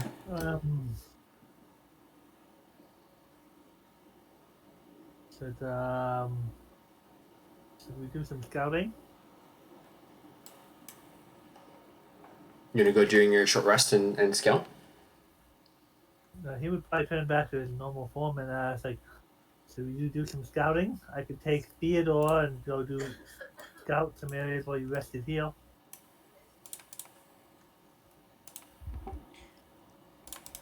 Yeah, you could do that. That's fine. Yeah. Spiders have. Well, I can always look through his eyes, but I need to focus on getting magic back for a little bit. But yeah, you can take Theodore with you. That's cool. That's cool. Hi, Theodore in his chest. Jesus. I can always pop him back out, you know. Well, I'm Lupin, not smart enough to know that. True. Elizabeth while is Lupin going. always uses the direwolf form for combat, that doesn't mean he can't turn into a spider that looks just like Theodore, and the two That's spiders true. go feeding off. That is true. So, Adrian, I have a question. Yes. The bolstering magic thing I just posted in chat, it doesn't say when I get my uses back. You get a number long of your rest. proficiency, and you get all back on a long rest. Yeah, it's the very last Oh, sentence. yes it does. I'm just Yeah. blind. Okay. Okay, so it doesn't tell me on the D&D Beyond page unless I actually highlight it. I was reading it over there. Okay. Yeah, so you can do that as many times as you have proficiencies for. That's great. You should give some spells back to our healer. Just say. The healer gets nothing. Oh, that's rude. So I There you think what I want to do is, with resting an hour, go. I Mhm. think I want to turn into like a spider, just like Theodore, and having the two like tiny spiders go off this direction for half an hour, Okay. and then come. So you Can want to I go? use 10 minutes in an action of the short rest to do a ritual spell while Mhm. they're doing all that? Yep. Are Okay. you, Alpha? Are you waiting for him while he's doing the ritual spell? Well, it's not Um, going to be for that. He can keep the spider. Okay. I'm not changing him out. Yeah. Okay. So yeah. So if This is you something. so back at the camp here, where the teleportation circle used to be, um, so we have Elizabeth beginning to meditate.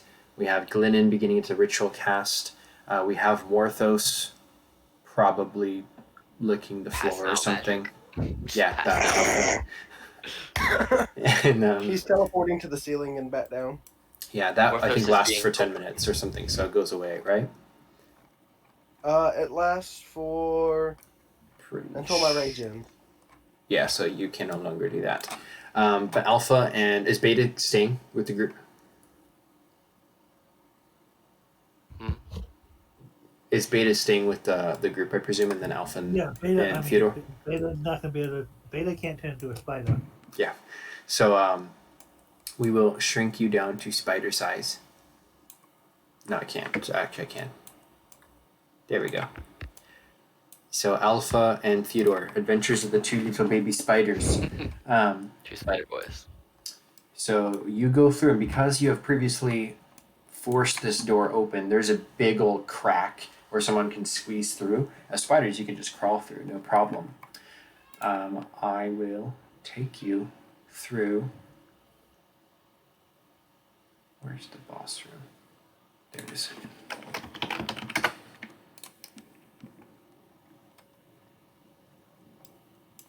Do you want I me to will. post what I was casting? So you Yeah. can see what it is. It's this. I create a floating disc. Okay. You are successful. You should be able to see a map, and you come out. Do you see where the Minotaur is up here?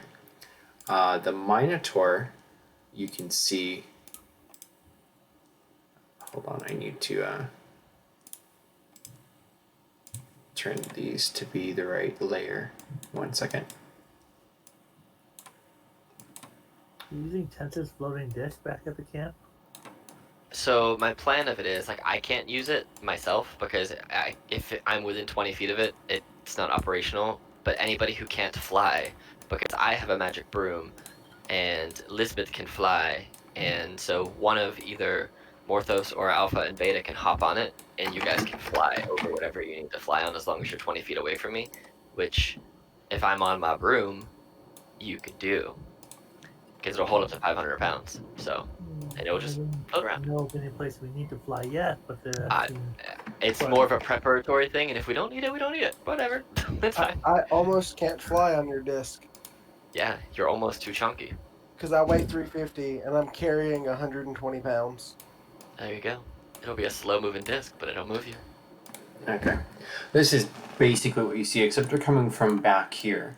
So you encounter a box, almost like a force field, and the Minotaur looks to be furious on the inside of it, and he's like, you can't hear anything, but he's just like hitting his giant axe against the front wall here, and he seems to be locked in this cage.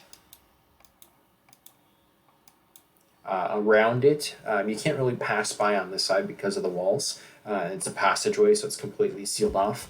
But you can see kind of there's pits in here, there's bridges, and there looks to be another couple entrances further in. It's pretty obviously a solid force field. It looks very much so. And then all the multiple ways in. Okay. I mean, you could I try don't want to to. go up and touch the force field as a spider because I probably have one hit point. But no enemies moving around. You can make a perception check. The main thing you'd be able to see is the force field in the Minotaur, and then kind of beyond it, you can see into the room.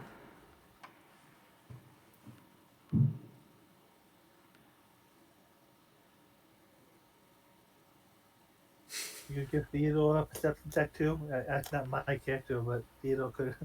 Yeah, you both can. Can Glennon see through Theodore if he's like over like 100 I feet can away? do all of. Yeah, if I focus, I can see through his eyes, and I can hear through his. I can basically utilize his senses. I believe it's up to 100 feet. Let me see That's why I here. want to take Theodore with me, so the Yeah, group back. it's within. Yeah, I can communicate telepathically within 100 feet. As an action, I can see through the eyes. I can hear until, well, basically until I stop. So. Okay. Yep. So you can communicate this back. Okay. That's why I would want Theodore with me. Cool. He's small and- I'm communicating everything as I feel like a tug in the back of my brain from Alpha talking to Theodore. I'm just like, hold on, I gotta pay attention. And I sit down kind of like cross-legged and close my eyes and focus for a second. And then everything that you're saying and everything that we're seeing, I'm just verbalizing to the rest of the group over here. Okay. Unfortunately, I can't talk even. Well, I don't know. Can I talk spider to the Spider to that's- spider. What's your intelligence as a spider, or is it Lupin's? Well, my intelligence would still be 9. Yeah, your intelligence doesn't change. This spider's is 1. Yeah, you can talk to it, but it doesn't respond back very well. Does Glennon speak spider? Yeah, exactly. Do I speak spider? I speak Abyssal, Common, Elvish, Infernal, and Undercommon. So if you speak any of those languages, No, I think it's more like speak with animals language. That's fair. Well, I mean, I communicate telepathically with my familiar, but as far as other spiders, because I have to. What does it say? It says that I was mostly joking about Yeah. spider. Yeah. The challenge would be that it's like if you didn't speak French but you understood English, but then the spider's speaking French because the other spider should speak French but it can't. So there's a disconnect of intelligence levels. Funny though. How long did it take to check this out? 10 minutes. Okay, I want to go back and go down one of the passageways then if I've got time. Okay, yeah, you guys have time. Do you want to go left or right? George Let's is go right. going this way. It seems like the right way. Okay, George, you're going that way? Yeah, let me draw my picture in the sand first, though. Okay, so you get to the sands, you're on this side. Or you go this way. You're drawing on this side? What? Okay, What roll a did you draw, dexterity George? saving throw. Yay, dexterity saves. Oh no.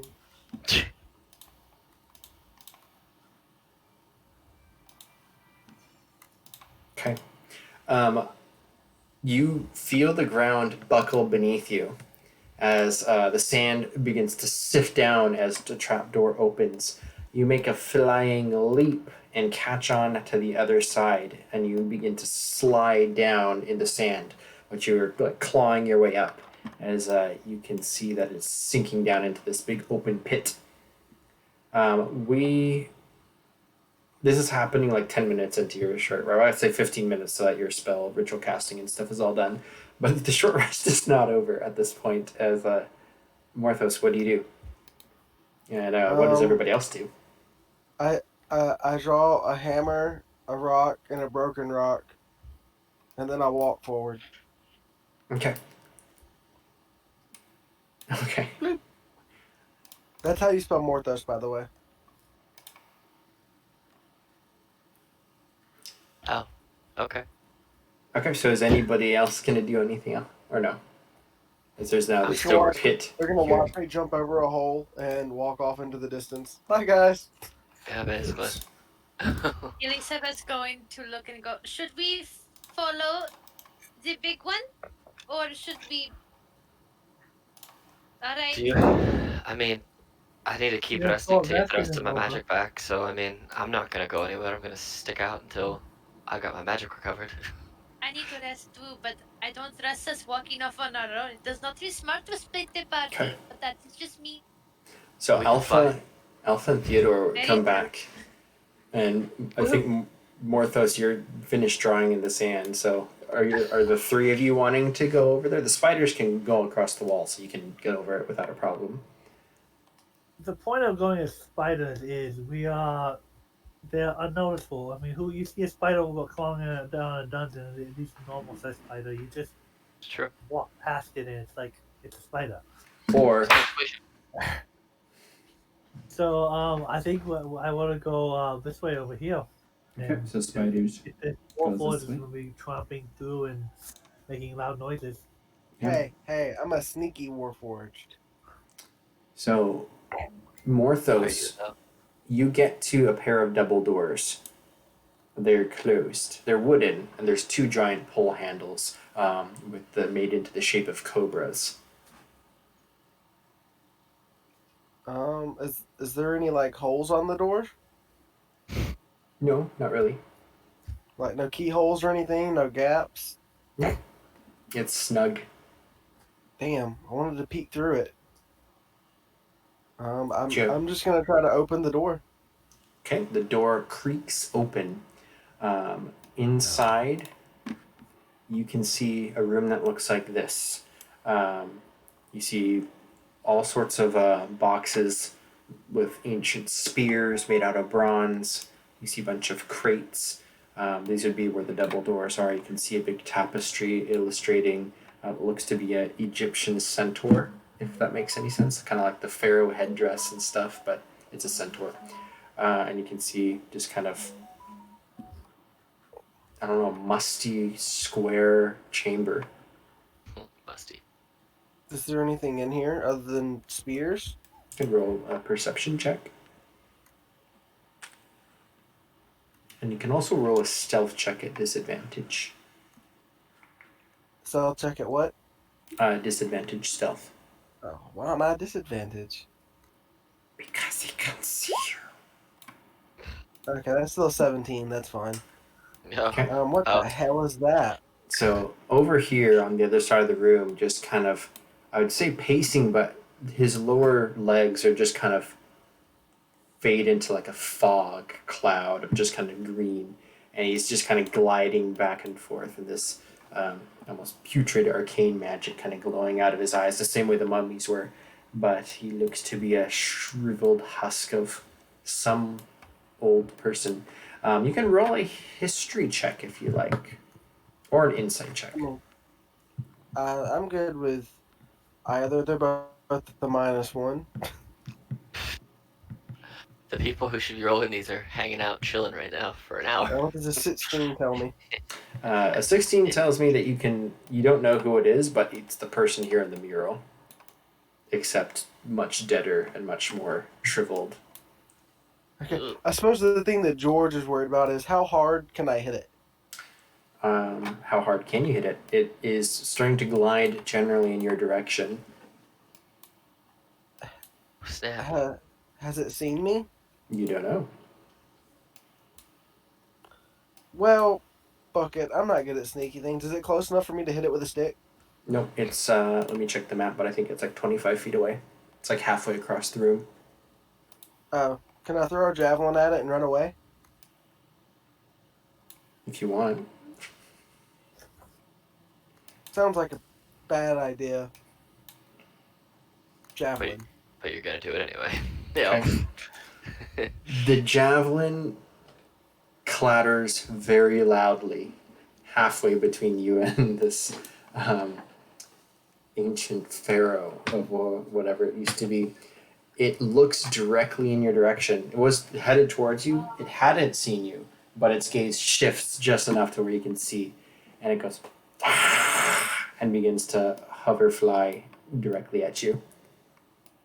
I want to back at it and run away. Okay. Slamming the door behind me if possible. Okay.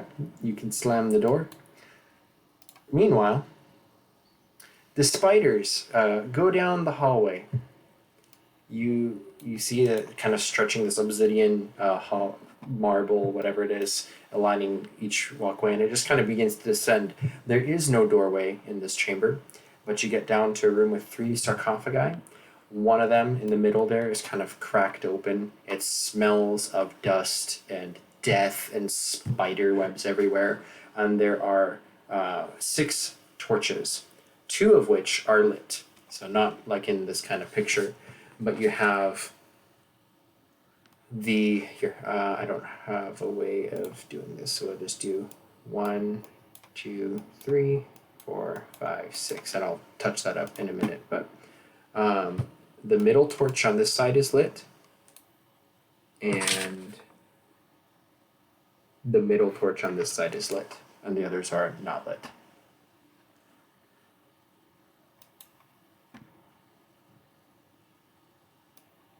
I think you're muted, sorry. Spider pig or spider wolf is going to climb on the ceiling to the middle of the room and so where he can look down into the sarcophagus. And Okay. that's something else moves. So inside this one, the sarcophagus, roll perception check. But I want to be up on the ceiling where a Sure. spider pig does what a spider pig can do. Yes.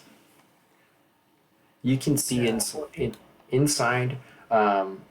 With a 14, that's not quite enough to see everything like underneath it because it's almost closed. It's just kind of diagonally shifted off, but you can see particles of dust or whatever it is slowly kind of pulling itself together into what looks to be some sort of corpse, almost like something's regenerating or rebuilding.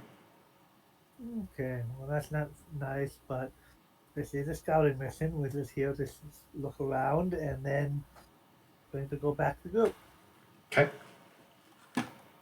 So,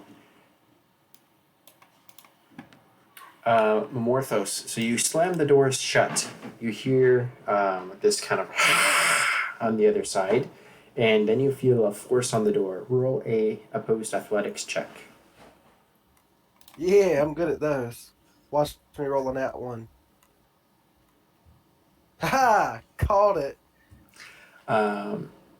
The doors burst open, and you go flying backwards to the ground. Can I say that the disc is kind of in that general area near where he is, since it only works 20 feet away from me, but it would technically be able to float out. How deep's the pit? Let me ask that question. Do you want to go investigate that? In the meantime, while they're scouting, do you want to go look in the pit? Yeah, I'll go walk over and look. I'm not trying to jump the pit. I Yeah. just kind of want to get close enough because I mean, effectively, I would have the disc go to like here. It would stop when I got within 20 feet of it, so it could stop before the pit. I just want Sure. to see how deep this pit is. Yeah, the pit is about 20 feet deep.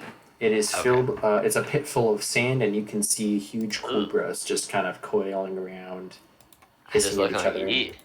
Nope, and I just walk back over where I was and sit right back down. Like, As listen, you're don't go over there. What's wrong? What is over there? There's some big snakes. Ah, big snakes. Like this big, or this big? I like this big. Oh, that's a big snake. Snakes Yes. in this case. Good to know. How do I do the circle one? Oh. Okay. So, do you just leave this disc where? Well, it can't go over the pit because it can't go over anything that's more than 10 feet deep. So effectively, I would like leave it right here, like right in front of the pit. So if Morthos managed to make the jump, he could try and land on it, and then he could float around. But you know. Okay. So where's Glennon hanging out in his sort of short rest? Yeah, I'll kind of just still be in the general area where I was before. So because I have to be 20 feet or more away from the disc for it to float, and it works for 100 feet. So. Oh, okay. So if it's for 100 Yeah. feet, then you can put it Yeah, I mean, across it can go. It can't cross the pit because it can't cross anything that's more than 10 feet deep. Oh, I see. So you're just Yeah. going to put it at the edge of it? Mm-hmm. Something like And that? it floats basically 3 feet off the ground, but it can't cross any cavern that is more than 10 feet deep. Okay. Elizabeth, will you roll a perception check for me?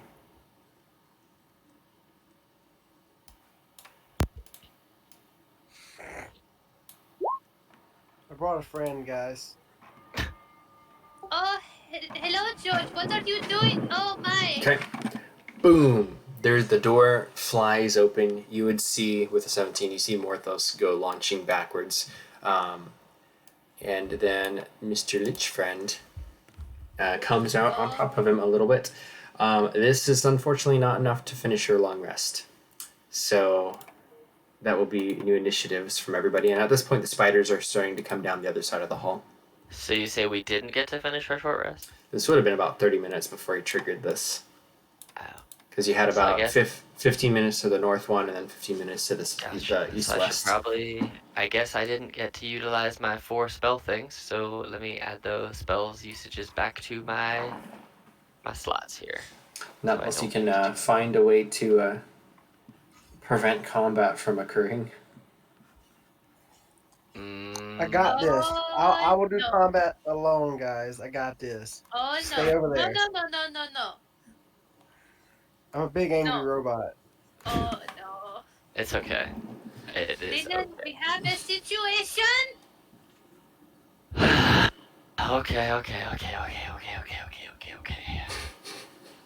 I'm gonna quickly, because it only takes an action to do it. When she says that, I'm going to snap and look through the senses of Theodore to see what's going on with him and Alpha, to see if we're about to get boned from both sides. So I'm going to make Alpha bigger, even though he's a spider still. I'll just say that I saw what they were doing there, based on what you already described. Yeah. Cool. So, yeah, I'll roll his turn.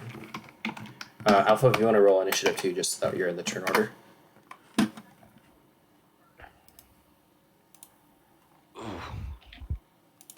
Okay. I think he already did. Never mind. Okay. So, Morthos is the first to react. I want to grab him. Okay. I want to grapple. Okay. That's my athletics, right? Yes. Ah, so close. So close. But yet so far. Oh wait, no, that's his initiative roll. Sorry. I thought you already rolled his thing. Yeah, you grab him. So I'm going to drag him with me for 15 feet, because... Okay. Yeah, that's fine. With a 15 to his 4, you can drag him.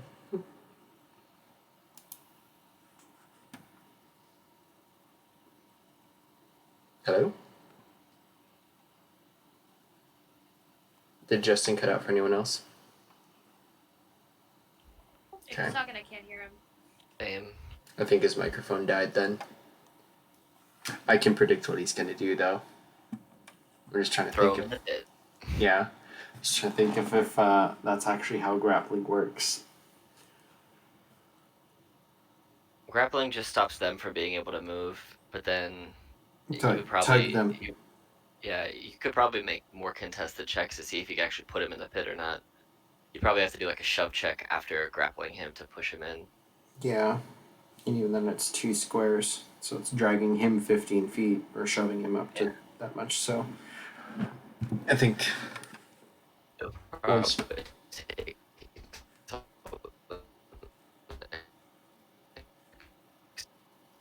turn. Imagine. yeah, plus he still had to get up too. So that will be pretty much Alpha's turn next. So what is Alpha going to be doing?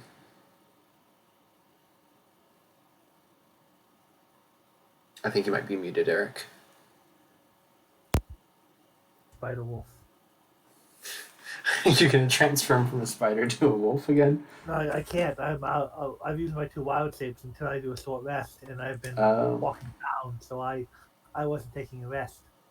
but I'm wondering Another how one far I was. can get as Spider. So you can basically be at the end of the map, so you can be moving whatever a small spider's speed is. I can try to. That's 20-foot speed. It's 20-foot walk and 20-foot climb for just the okay, regular so, spider. 40 feet, so Spider Wolf is now. I still want to climb on the edge of the wall and the ground that if need be, so I'll just double move the Spider Wolf. Okay, so charging up. Okay. That is. Next up is the Lich's turn. Hello? Oh, You were now we back. can. Yay. Can anyone hear me now?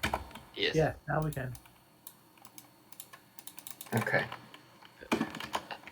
Yay! Sorry, my internet decided to cut off. My keyboard decided to cut off too. So it is the Lich's turn. Did anything happen? Yeah. So you got up and Can I grappled finish him. my turn first? Oh, I'm pretty sure that unless you have a bonus action, that is basically your turn. So standing up and grappling him. I still have my move action. Right? Yeah. So getting up would be half your movement. So you'd half. I don't think you'd be able to drag somebody in the same turn though. I might need to look up the rules for that, but I know what you're trying to do. Well, I looked grappled earlier, and it said that I could use half my speed with them in my hands. Moving a grappled creature. When you move, you can drag or carry a grappled creature with you, but your speed is halved. So your speed is 30, so half to 15 because you moved. So halved again would basically be 7.5 feet. So you can move My in speed one is square. 40. 40, so that's 20 half, so 10 feet. So you can get him 10 feet. So you could basically get to the edge of the pit. Well, I'm just gonna move back into this hole. Are you That puts me in the pit. Yeah, are you jumping in or are you just sidestepping and kind of pulling him a little bit over? I'm just jumping in, holding on to him. Oh. Okay. Well, shit. So then Alpha scurries down the hallway. Then the Lich gets to go, and he leans into the grapple, and he is going to basically try to push you down into it.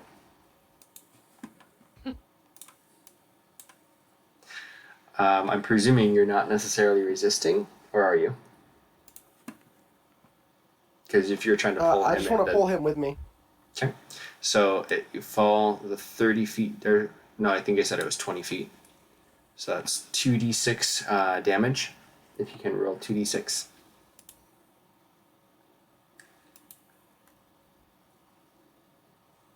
Oh, now I roll good fall damage. He kind of lands on top of you, but again, his kind of fuzzy, ghostly lower half just kind of floats him on top of you a little bit, and he just kind of still restrained by your grapple. He will use his action to whisper in the language of snakes and command these snakes to attack you, and they will now get. These will now get an initiative turn. They have Bad rolled times. 8. Bring it on, snakes. Okay, so that is his move and action. Does he have any bonus actions he can do? No? Okay, that's fine. He's still not doing anything for a bonus. That brings us down to Glinin. Oh, well, crap.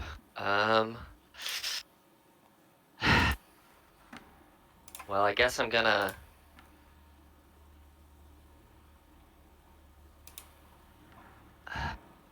Man, I really don't want to do this. I don't even actually know. I don't think I have it prepped. Oh, nope, I can't do that. I don't have the fly spell prepped today. Well, crap. That stops that from happening. Okay. Well, I guess... Okay. I'm going to say the magic word of arrive in Infernal and hop up on top of my my magic broom of flying. So I now have a fly speed of 50 feet. and I can carry up to 400 pounds. Actually, how much? Actually, I'm not gonna fly it. I'm gonna send my broom. I'm gonna call it and send it to Morthos. And as I send it to the pit, I'm gonna yell, "Grab on!" And I'm gonna use all of my turn to send a magic flying broom to just above Morthos' head to do that. My bonus action to put the broom in a good position that he could grab onto it and it can fly him out of there. So. Okay. And it has a 50-foot fly speed, and if it's over 400 pounds, then it has a fly speed of 25, or 30 feet, sorry, over 200 pounds. So yeah, it's going to be 30 feet fly speed. So. Okay, I will put on a broom for you to control. Cool. Then I'm going to make Theodore reappear on my shoulder. Boop. And that's it. How much weight can that broom carry? It can, if it's over 200 pounds, it can go 30 feet, but it can carry up to 400 pounds. So I you might weigh have to... more than 400 pounds. Ah, shit. Well, I don't know your weight until you try and grab I onto weigh it. It doesn't work. 350 plus plus 120 in gear. So Well, in game, I don't know that yet. So you got this broom coming your way. So I don't need no stinking broom anyway. you could try and grab onto it, it just won't be able to support your weight. That's all. Does this disc still float? Yes, because that is a spell, whereas the broom is just a piece of gear. I think, because it's Does that broom require attunement? Nope. It's an unattuned broom. It was created for me. It's a dragon bone broom of flying. But no, it does not require attunement, and it is not a concentration broom, so, you know. So There you go. flies down into the pit of snakes. Elizabeth.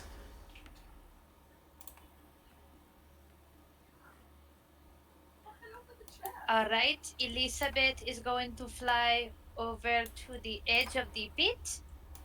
Can I see Mr. Leech? You can. He's kind of floating above Morthos, who's got him like by the collar.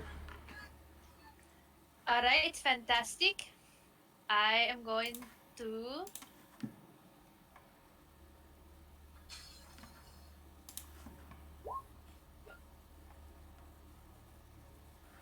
You! Auto-defenestration! What are you telling him to do? I told you what? Into the pit of sand.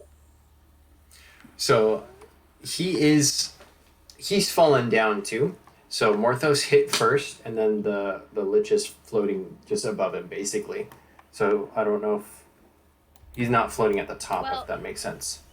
The definition is to propel yourself and cause yourself to fall. I'm commanding him, if he fails a wisdom saving throw of 13, to propel himself into the pit of sand. Okay. Sounds like a different version of defenestrate. Dang it. Defenestrate is a German word to throw out a window. Okay. That didn't work. He also can't move right now. I have him grappled. He has no movement. Well, yeah. Okay. Elizabeth didn't know that when she got there, because she was excited. She learned a big word, and she wanted to use it, and then it didn't work. So it's like, oh, man. I'll end my turn there frustrated. Okay. Does the person hearing the word need to know what the word is to do it? It says...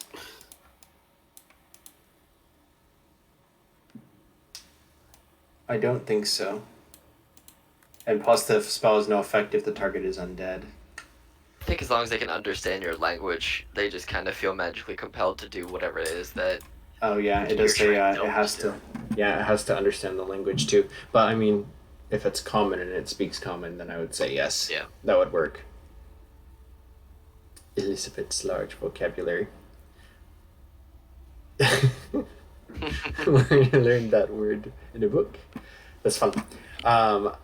it doesn't have an effect, and then upon its command, all of the snakes come up to Morthos.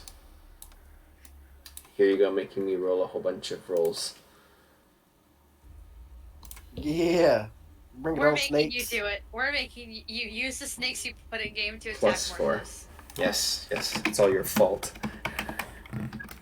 I really hope Okay. Morthos doesn't get himself in trouble with being off. I can save Morthos if it really comes to it. What's your armor? 21. 2 of those hit. The 21 and the 23. Okay, so that's 2d4 minus 2. So that's 2 damage plus 2d6 poison. Are you immune to poison? I'm resistant to poison. Okay, so you take another 5 damage poison. And then you get to go. So how much damage total?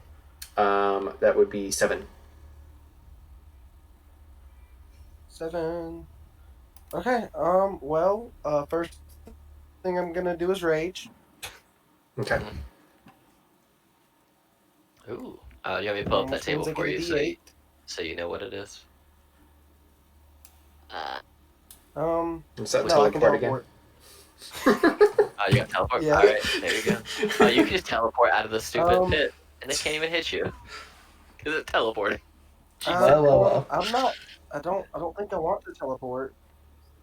He's at the I range. want to hit it with a stick. Can I teleport after I hit it with a stick? If it's a bonus action, you can use the bonus action, yeah.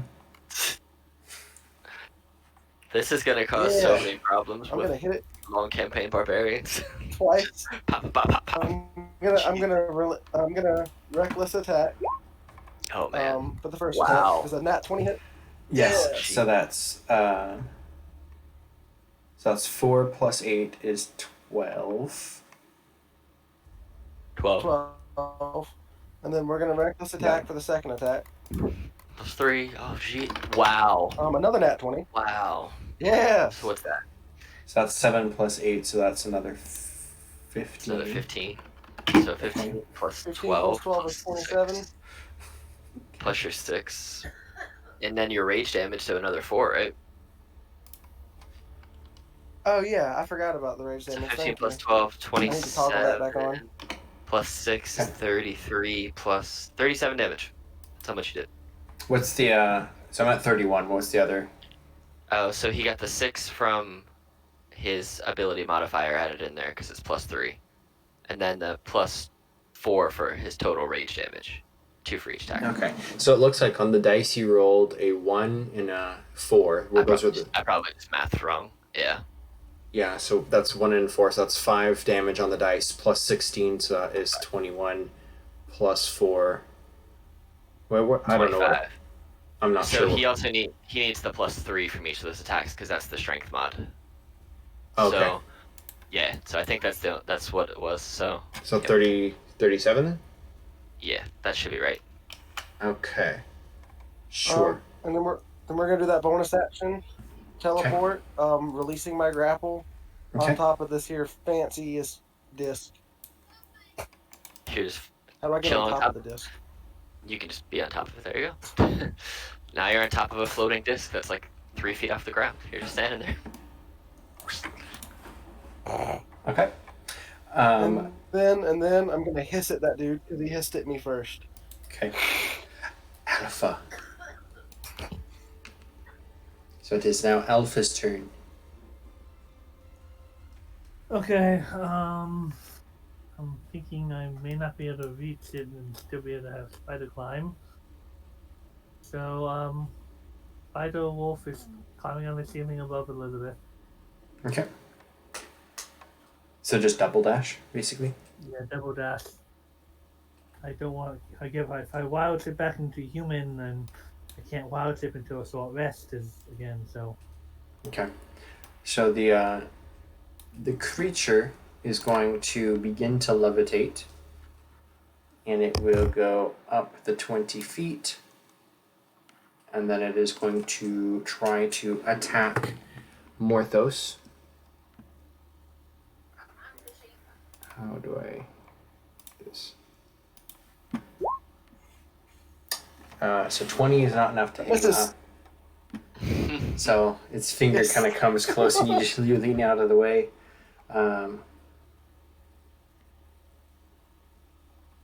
That will be its turn.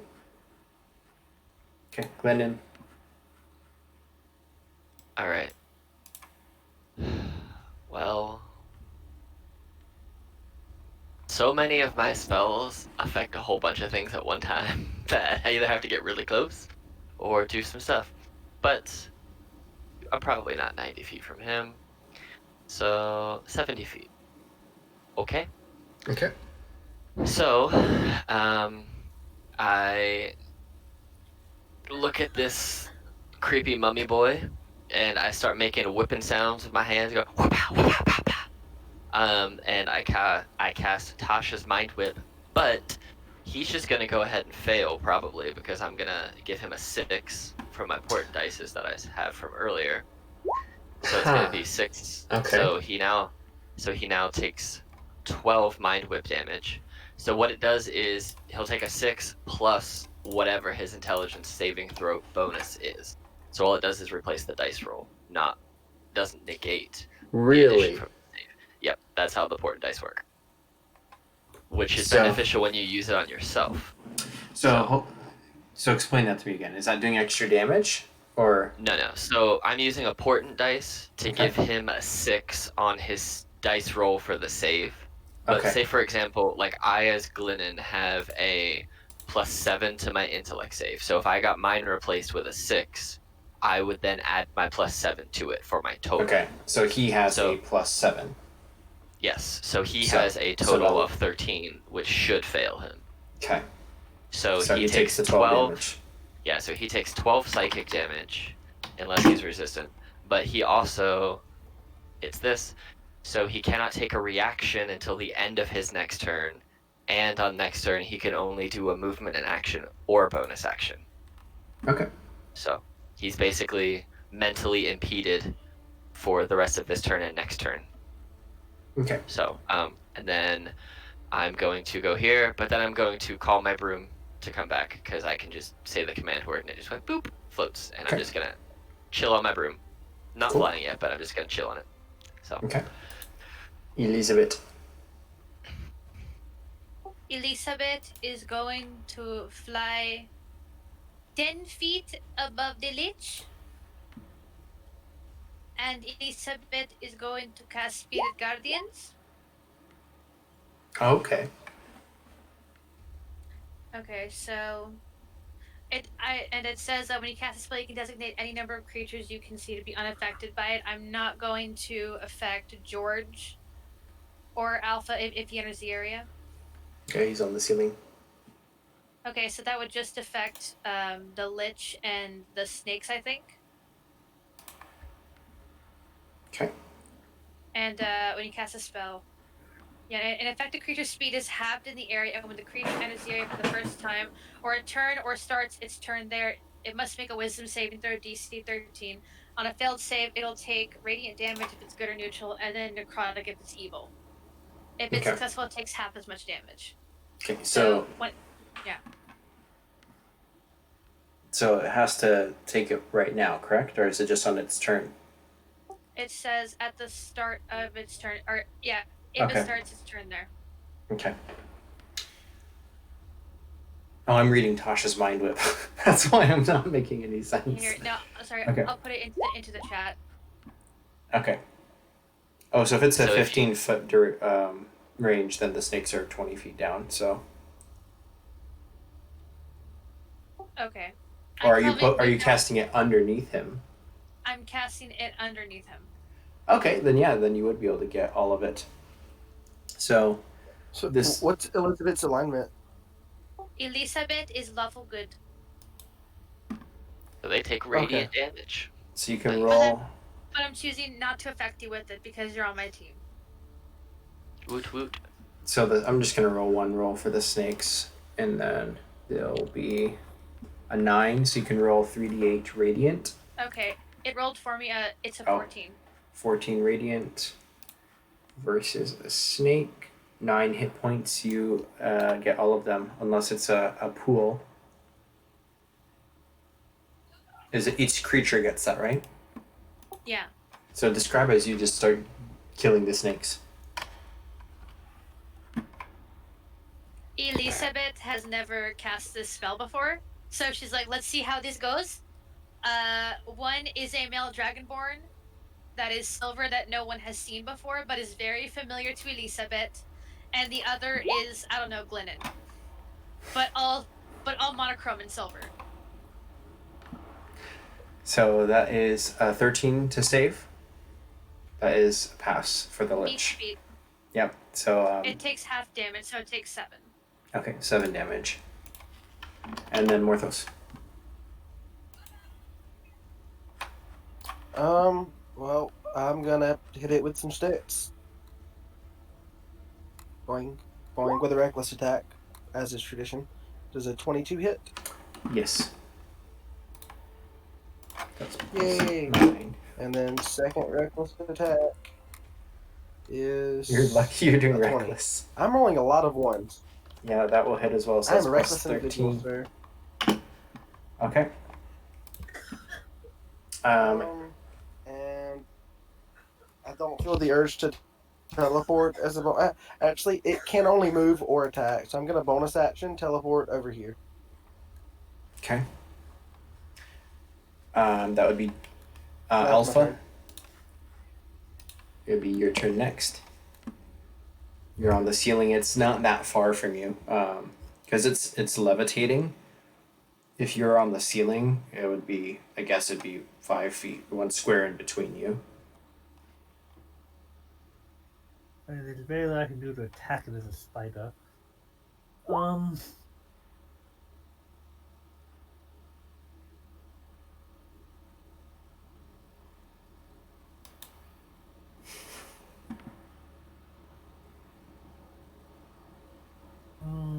20 feet of movement.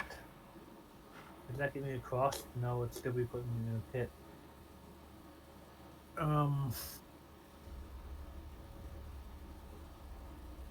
Not, so I can't get entirely across.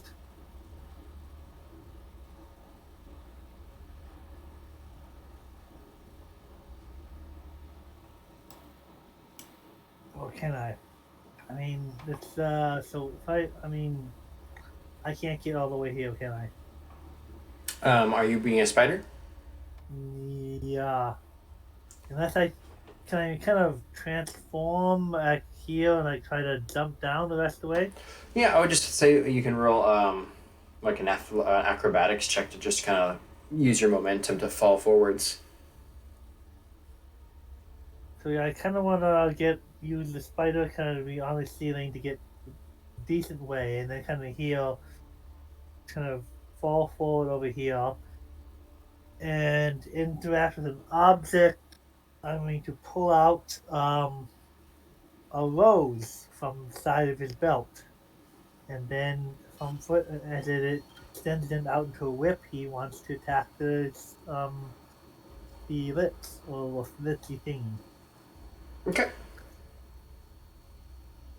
Oh, okay, bonus. I haven't used a bonus action yet, have I?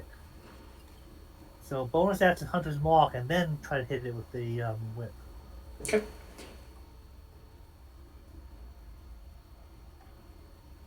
And then can you roll an acrobatics check to jump down, basically, to get that? Oh, actually, no. If you're transforming in the middle, then you probably would still have at least half your movement as Alpha, which would get you across. So I'd say that's fine. I don't know if an 11 is going to hit with the whip. No, the 11 would not, unfortunately.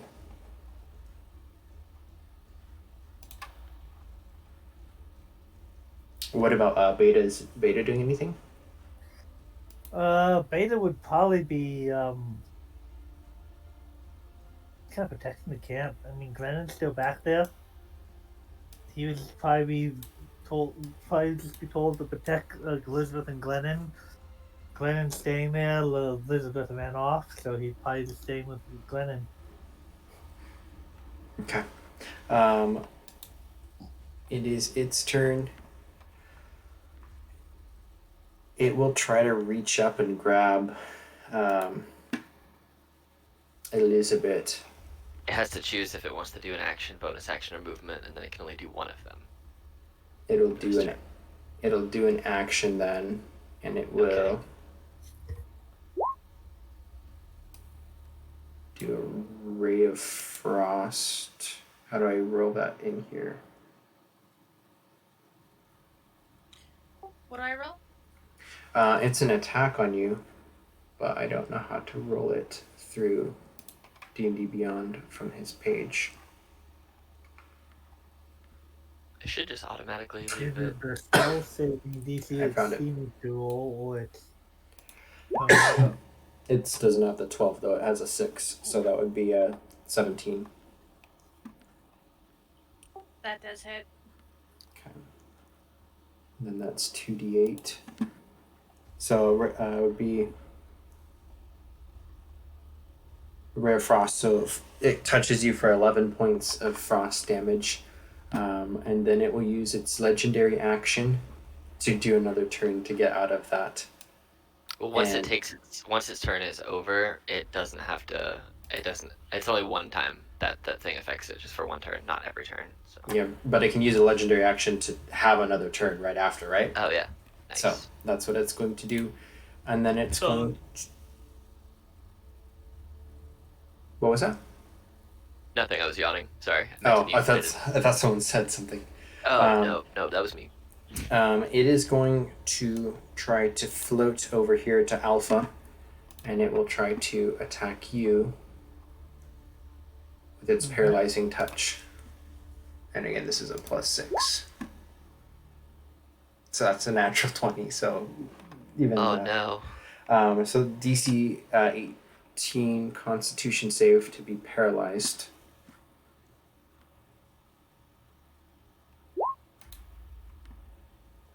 And then that is That's a lot of damage. a lot of damage. Oof. So unfortunately, Alpha kind of seizes up as he's paralyzed, and that is 18 plus 13 is 31. 31 damage. Oof. And then that is its turn. It's a legendary action turn, and then it's Glennon's turn. All right. Well. Crap.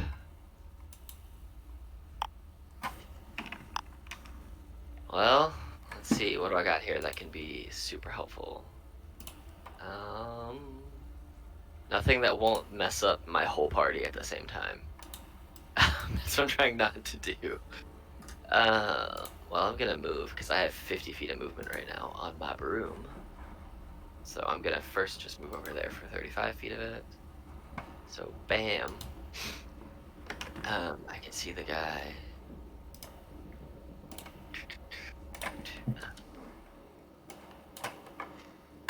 Alright, I'm going to do... I'm gonna do a second level mind spike. No, I'm gonna do a third level mind spike on him. He needs to make a wisdom saving throw of 15. Okay, that's 19. So he'll take half of that damage. So that'd be 8. Yep, and I get a spell slot back beneath it, I believe. Okay. Pretty sure that's what I get. Yeah, he lets out a howl, and he looks to be getting more deteriorated as each of your attacks are hitting it. Does it look like my psychic damage attacks are doing more than normal? You can't tell if it's doing any additional damage, but it looks like it's weathering it. So that was my action and most of my movement. I have 15 feet of movement left, so I'm gonna fly 10 feet up in the air. Okay, so you're basically at the top of the cavern, or the top of the Oh no, chamber. I was basically on the ground with my broom. I was just hovering with it. Okay, So now so I you're should halfway. Be 10 feet. Yeah, so you're 10 halfway feet up then. in the air now. Okay. Yeah, that'll be my turn. Okay, Elizabeth. Elizabeth, at the core of her being, is a healer. But at the same time, how bad does it look? You can roll a perception check. I'd say with advantage because you're kind of you're a cleric, so you're probably more familiar with undeads. Oh, I have a pair of glasses, homebrew, that allows me to see the hit points of anything I see. Oh, that's for allies, so I guess I'll do perception with advantage. Sorry, I got excited for nothing. Okay, that's so 13. So you can tell it looks. It's interesting. So this thing is a very powerful undead being, but it's kind of a form of it. So this form is almost close to death, but you don't think killing it's going to be a permanent kill. But you'll be able to defeat it fairly soon. I won't give you the exact hit points, but I'll say it's within 20 to 30 left.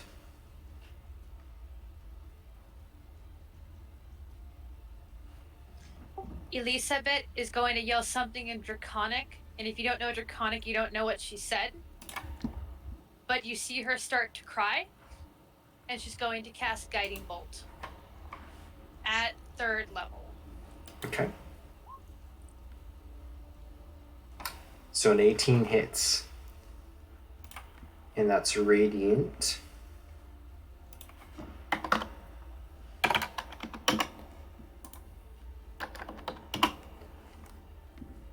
And that you can see it begin to shrivel, and it throws its head back and lets out a shriek, a very dead, earth-shattering shriek, and then it deteriorates and fades into ash and just kind of blows away in the wind, and it is gone.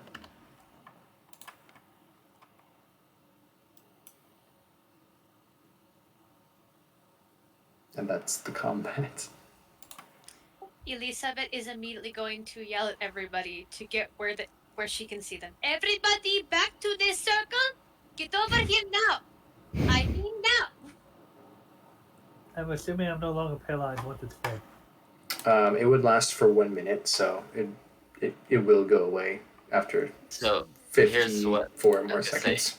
Here's what I can do too. If he doesn't want to, I guess I can't put the thing over it, so I can't float him Actually, over. But so I was just gonna say there's you get to make saving throws after every round. So yeah, you'll say that you basically get unfrozen because of that. Okay, so it wouldn't be hard to get back then. Yeah, especially if Glennon puts that there to help. yeah, I mean, if he jumped over or climbed over and got on the disc, I can always float him over if he really wanted to. Everyone missing get 14 hit points. Okay. Thanks. Because Elizabeth's going to be there for just 10 minutes praying and just silently sobbing. Does anybody speak Dragonborn? Draconic? One of my few characters that Not unless I do comprehend languages now. Not my characters I do, speak but- common and angry grunts. So, are you all taking a short rest? That wasn't a very successful scouting mission over there. We can take a short rest. I'm cool with That's it. not How true. about if you I can thought hear exactly what we me? had to fight. Hello, do not mind the big wolf boy. He has no manners. How are you doing? I learned a new word today. Very big word. Very big book. I'm doing just fine. Thanks. And Morthos, you got any more of that magic to pass out? I'm unscrupulous. You're still biting the disc. I am busy eating. If you come over here, I can give you one more. Go give it to the healer. She needs it more than me. If we're actually gonna be able to short rest this time, I will do my arcane recovery and get 4 levels worth of spells back. So for the So the healer gets a 3rd level spell back. There you go. Thank you. Yay.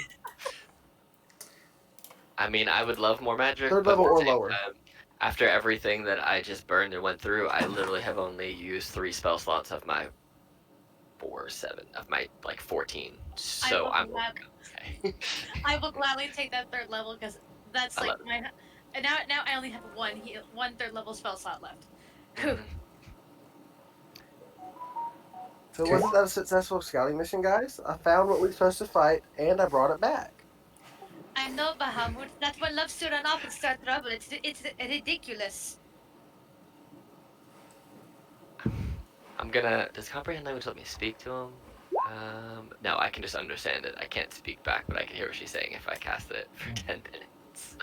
I'm just gonna let her talk to herself because I do the same thing. So, it's fine. Okay. So I need to know if you're taking a short rest or if you're just kind of healing up, or if anybody's going to go I say short rest. monster draw again. If I take a full short rest, I get my channel divinity back, and I can heal us for 30 hit points just once. I don't want to turn undead. I want the ability to heal because I'm running low on spell slots. Please give me just a short rest at the very least. That way I can heal you guys. What level is your I cleric? wouldn't mind a short rest 6 now. and a Can I half. roll an Arcana check to see what So that you get was? two. To see You if get I two know what channel that was? divinities. You get them both back. Yeah, so I'll just use it all to heal you guys. Just heal. It's I fine. wouldn't mind a short rest either to get my wild six back, but I won't get spells until I do a long rest. Yeah, short rest is definitely the way we Adrian. should go. Yes. I'm probably muted. Can I do an Arcana check to see if I know what that thing was that we were fighting? Yep. You can roll an Arcana check.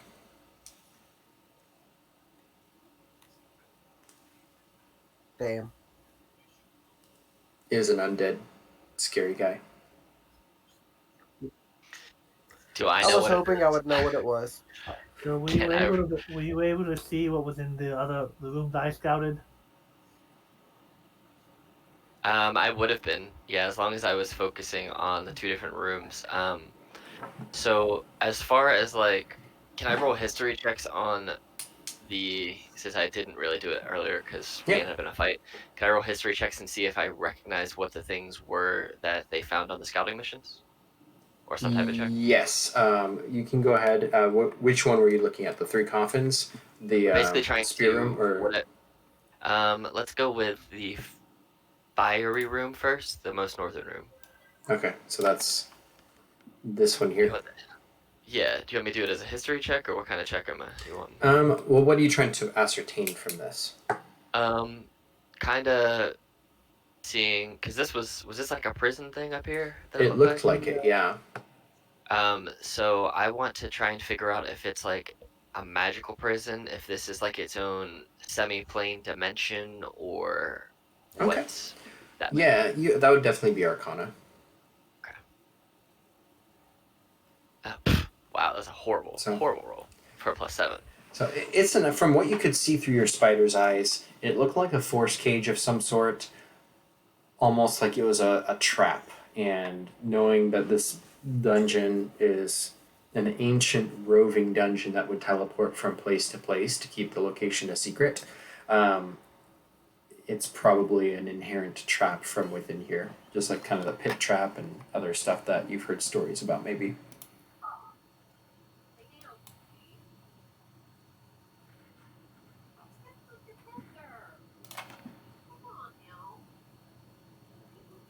Whatever way, the Minotaur seemed to have what we needed to stabilize this, but the Minotaur is obviously not the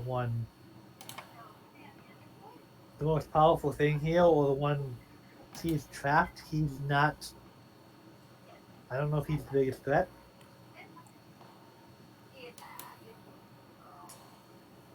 Yeah.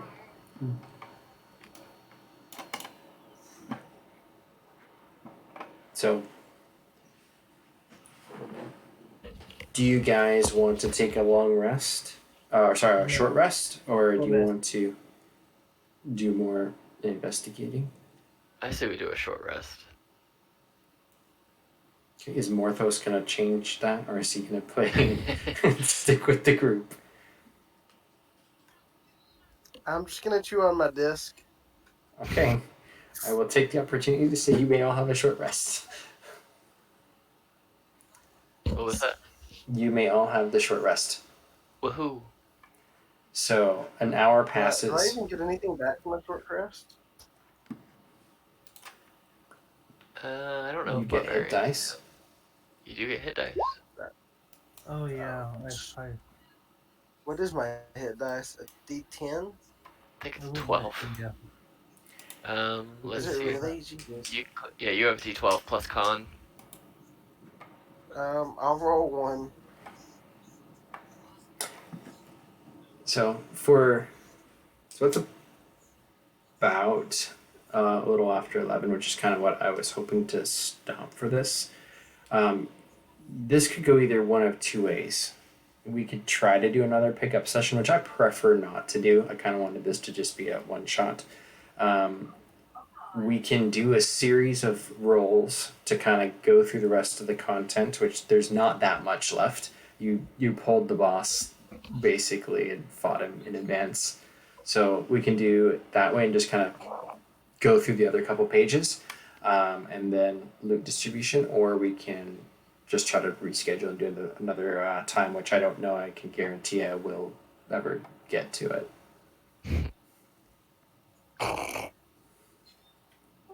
I'm good for anything.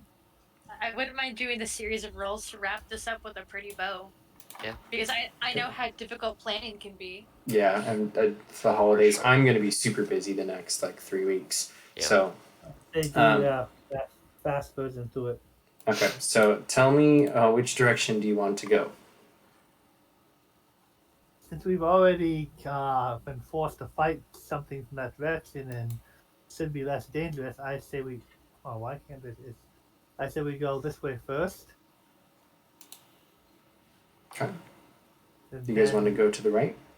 go this way first since we've already fought something that direction, and then go the other ways. I'm gonna definitely stay on my broom to not have to jump this thing. I'll just fly over it. Okay. And then Elizabeth can also fly. It's an easy jump for a wolf, so no I problems. pat my broom, and Elizabeth's welcome to join in the flying broom if she so chooses to. Fly I around. don't think I want a wild I'm shape assuming I need acrobatics. yet, Yeah, are we? okay. Everybody congregate at the end.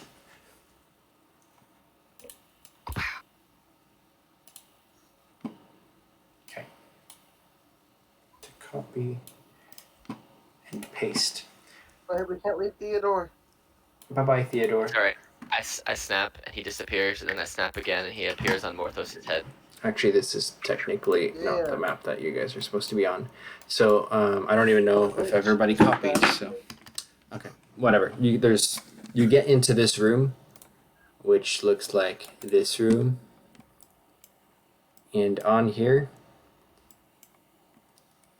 is all those spear boxes and stuff, statues and whatnot. It is quiet.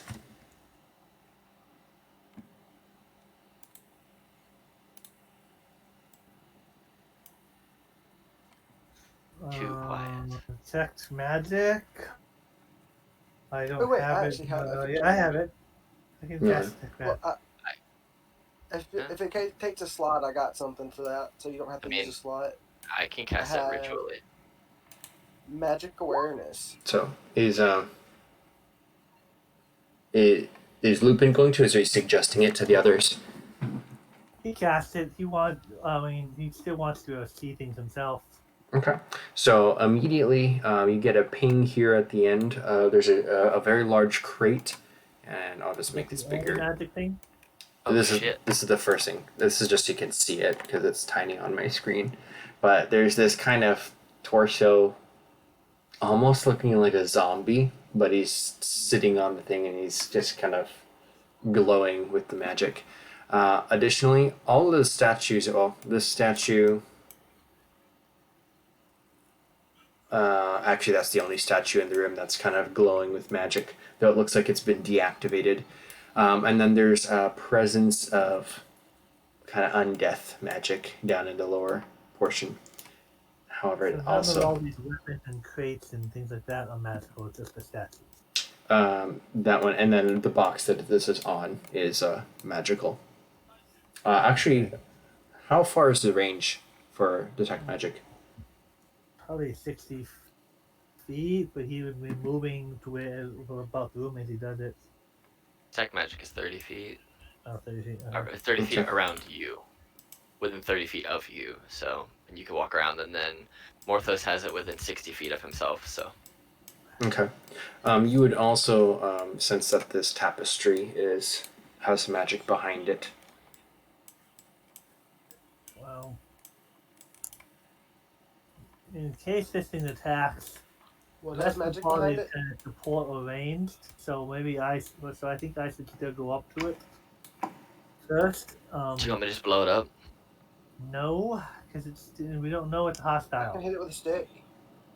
We Okay. don't if it's hostile, if it needs to be destroyed, hit it with a stick. We don't know that yet.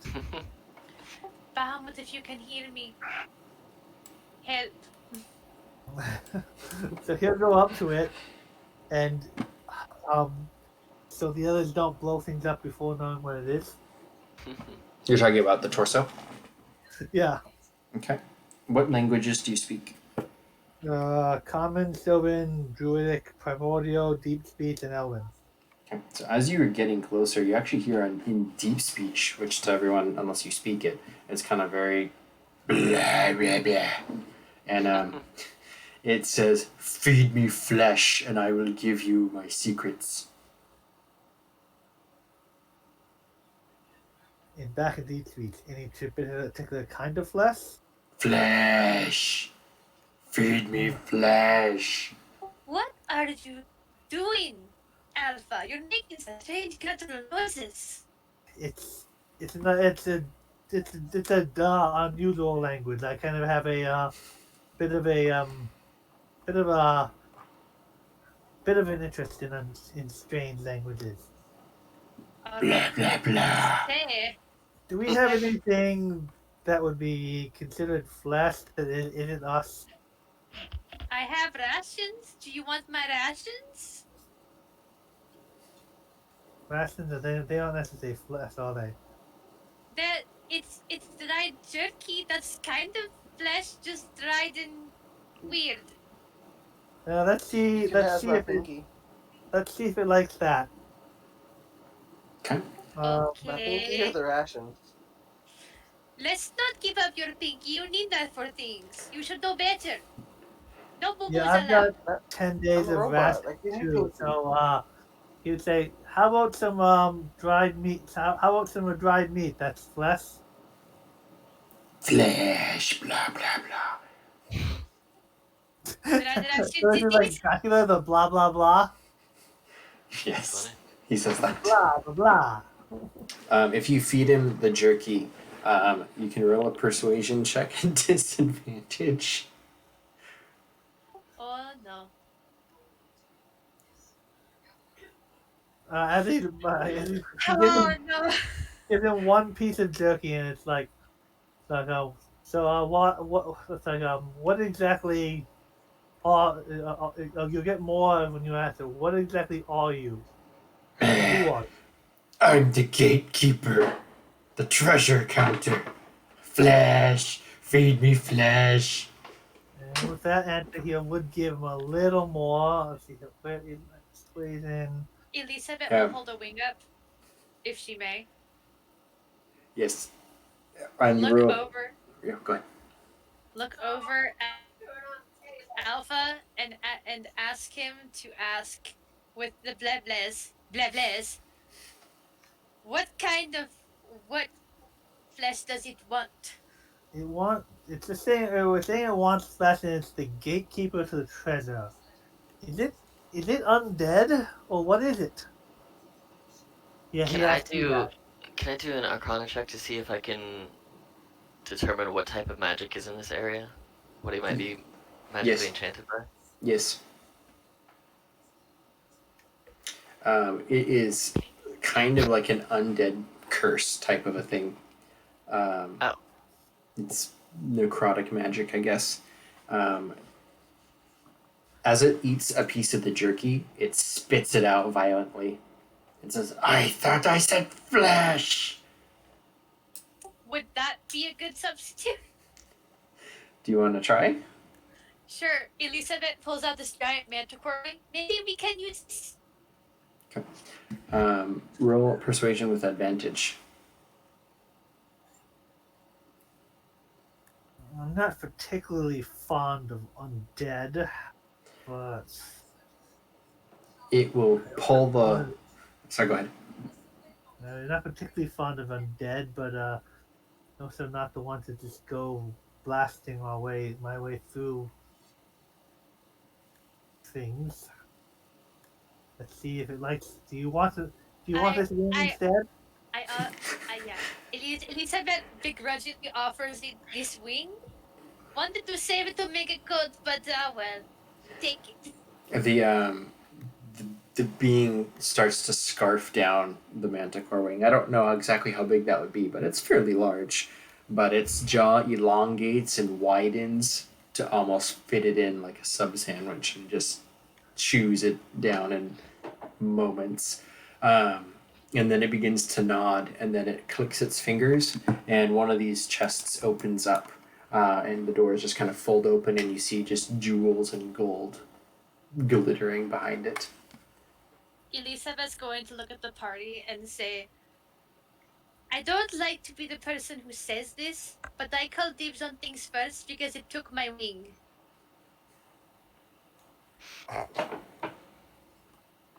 Just kind of like, all right, whatever. Is detect magic still up? Is it just non-magical jewels, or is it? For that, that's coins. Yes. You can still see that on the box that it's in, it has more magical items. So you Did said it something disappear? about George? secrets if we got flesh. If you got flesh. Yes, this is true. If you have more flesh, I give you more. If you want secrets behind the tapestry, it's your exit. Elizabeth pulls out her second manticore wing. If she's told what it said, because she has two of them. Yeah, he would translate things like that because he doesn't really feel like dealing with undead, but this thing isn't. But yeah, we'll still talk to it. Okay. Take it. Yep. If you give him another manticore wing, he will scarf it down, and he'll open up another chest, and that one will have more of the magic items in there. A couple of them, anyways. So there is a great sword, and a ring in there, and another chest of gold. And I don't know if I properly pinged those on the map for the detect magic, so I'm sorry if What it's a is the little ring in off. there? The ring is interesting. It looks almost like a swirling cloud, but when you like put it on, it's definitely a real ring. But then wearing it, it kind of like fades back as if a swirling mist.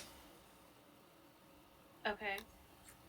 Is it still asking for more flesh? Yes, it does not end. It keeps asking for more. Elizabeth, I have a hunting trophy.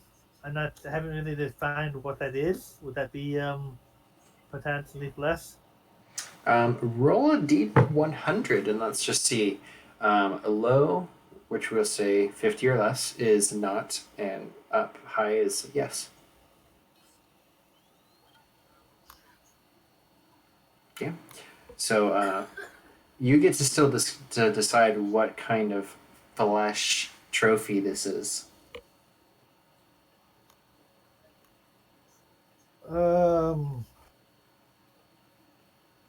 See where she was from the Church of Nula area. What kind of beasts are down that area? A lot of common ones: deer, birds, farm animals. There's a hunting trophy.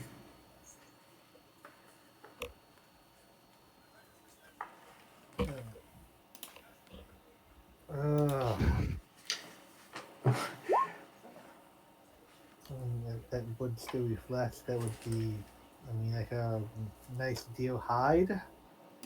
Okay, yeah, a deer hide. Yeah, you all can. Nice looking deer pelt. Yeah, kind of with the white spots and everything.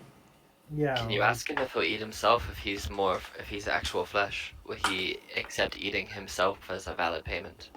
I can ask, but I'm not that's a good identifiable answer. I offer him the deer hide and then repeat his question to him in deep speaks. Okay, I'll let you roll the persuasion check with advantage again for the deer pelt, and then I know that Morthos is trying to offer a pinky to him.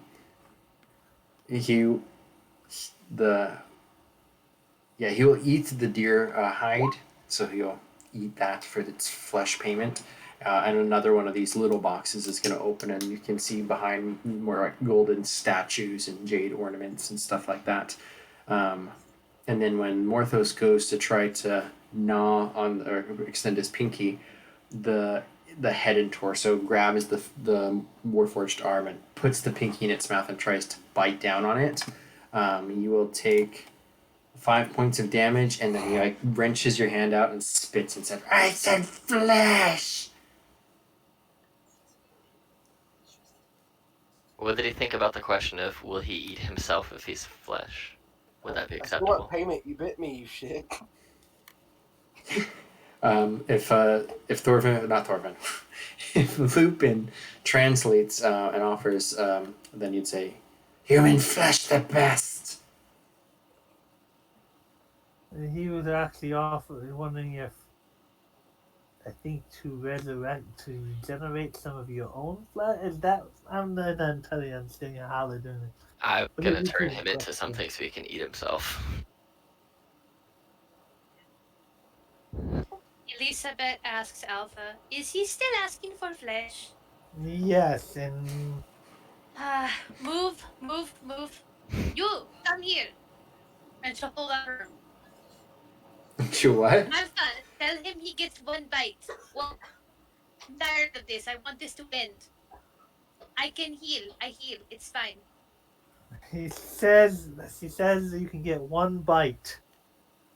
If you're within reach, he's going to kind of launch himself out towards you enough to where he can grab your wing and pull it in, and he'll take a big bite out of yours. That's only 2 points of damage, but then he's going to kind of recoil back in happily and move over, and one of the drawers slides open, and you can see a couple more items inside, and you find a veil, which is kind of the golden color that kind of looks at Egyptian, I guess. And there is also not a necklace, but almost like a kind of a necklace, but it's more of a collar almost. That's made out of very old leather. These look like very pretty and beautiful trinkets. But what you said something about secrets. Yes, the secrets. If you wish to find what you seek, he is imprisoned in the next chamber. Flesh. He nods. And what about the chamber the other direction with the 3 sarcophagi? There's more gold in there. You say, apparently what we need is with the Minotaur, and there's more gold in the sarcophagi room. Does this guy seem to have anything else to offer us? Flesh. I think it's still hungry. I don't know. We might be able to keep feeding it, and there's enough boxes in here. But All right, so here's what I want to do. I'm going to stick out my hand. I'm gonna keep my hand open and see if he tries to take a bite out of my hand. Okay. If you're making it look like you're offering, he will try to bite you. Yep. And as he goes to chomp down on my hand, I'm going to shock and grasp him in the face. Okay. So I'd say a reaction is going to beat the action, so you automatically will hit him. Okay. And he shrivels up as the lightning damage jolts through him, and the husk just, even after the bolt's gone, he's still like quivering and shaking, and then he falls over, dead. I think he had an insatiable hunger that we were never going to be able to fulfill, so it was best just to put him out of his misery. Because I couldn't remove his curse today, so... That does make sense. He did not bite very hard, but he still kept biting. If it would have been any other day, I could have removed his curse, but not today. How unfortunate. We lost another one. Can I, for the next few minutes, I'm gonna let everyone know that I can magically identify what all these items are, and I'm just gonna Okay. cast Identify as a ritual, and then just figure out what all these things are. Sure. So the great sword has a 1d6 necrotic extra, so it's +1 plus necrotic, 1d8, Nice. 1d6.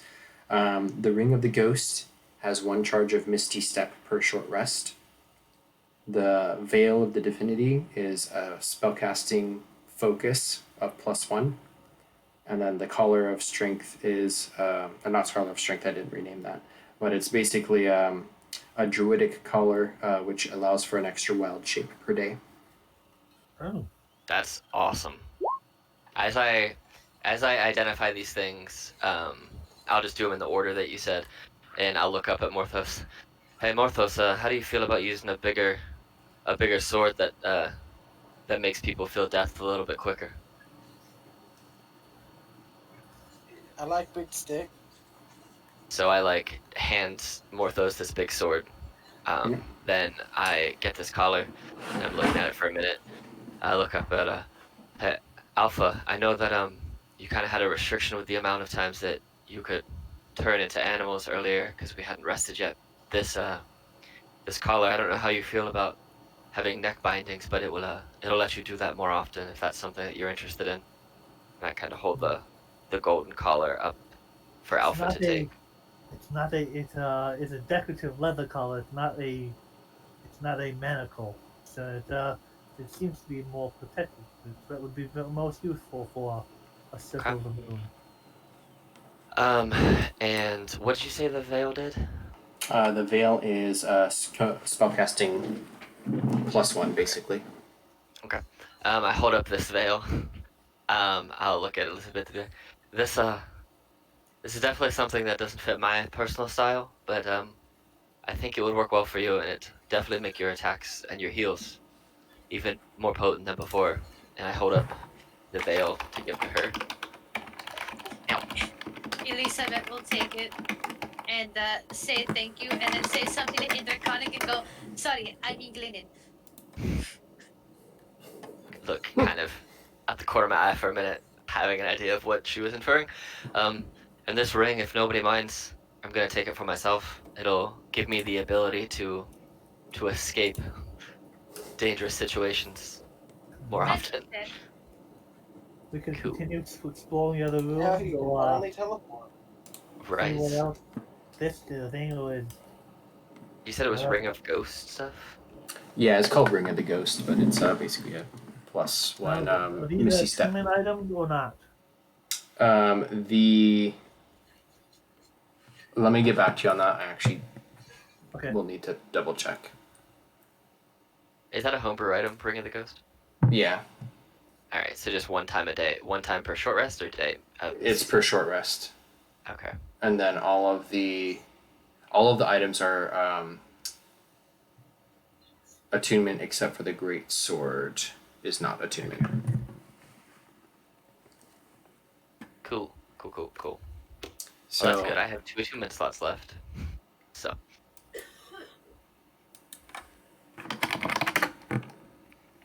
okay. So Alright.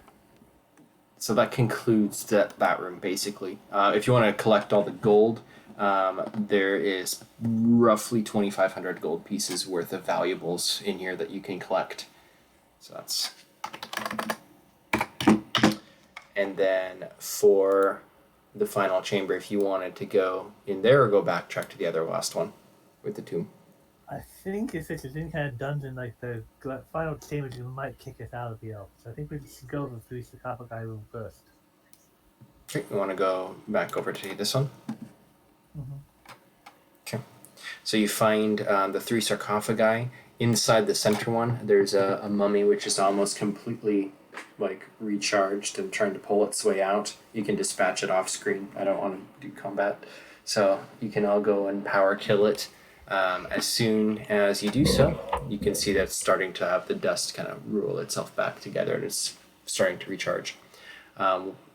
You find the room to be a dead end as far as you can tell. There's the 6 torches, 2 of which are the middle ones, are on. He did say there was more gold this way. So I light the torches. Go for it. I think I got produce flame. If not, I got flame. Yeah, produce flame Okay. at the cantrip at the all remaining torches. Okay. Which one do you like? How many of the torches are lit? 2. One on each side in the middle. Okay. Because I do have thaumaturgy, and it can cause the flames to flicker, brighten, or dim, or change color.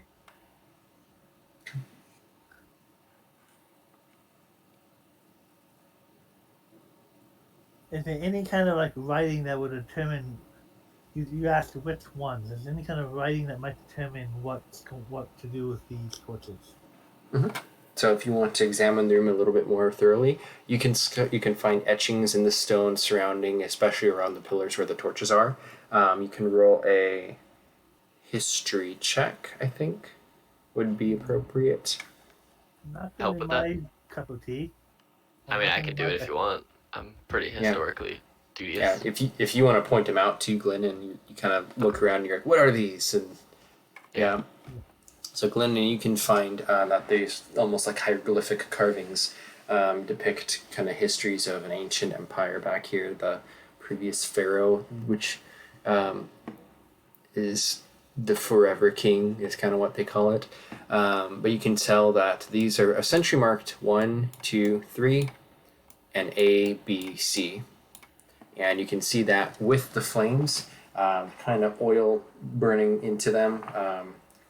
Only one can be activated at a time on each side, unless you want to try to break them.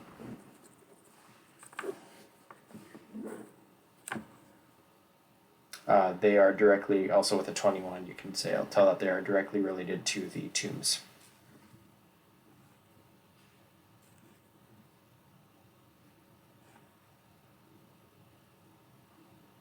So I assume he mentioned that for numbers and letters.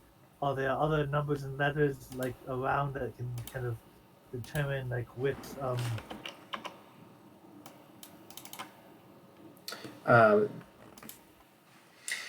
There is depictions, I guess, of like famines, of war, and of like royal palaces, I guess.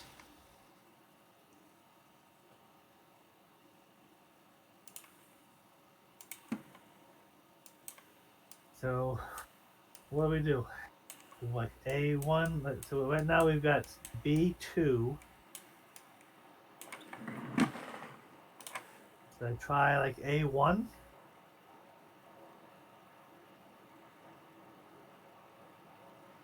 You want to try those? That's what it'd be suggested if no one else, if the historian doesn't have any more insight, yeah, he'll try A1. Okay.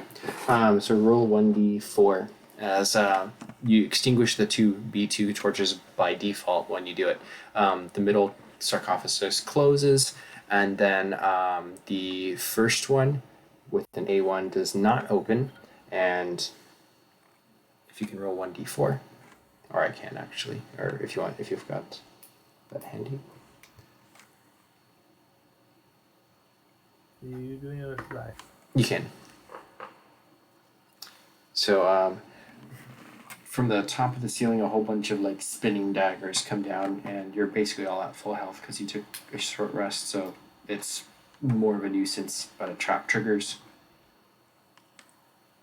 Okay, so Oh, no we need traps. the right combination, and I think there might be more treasure in the other two sarcophagi.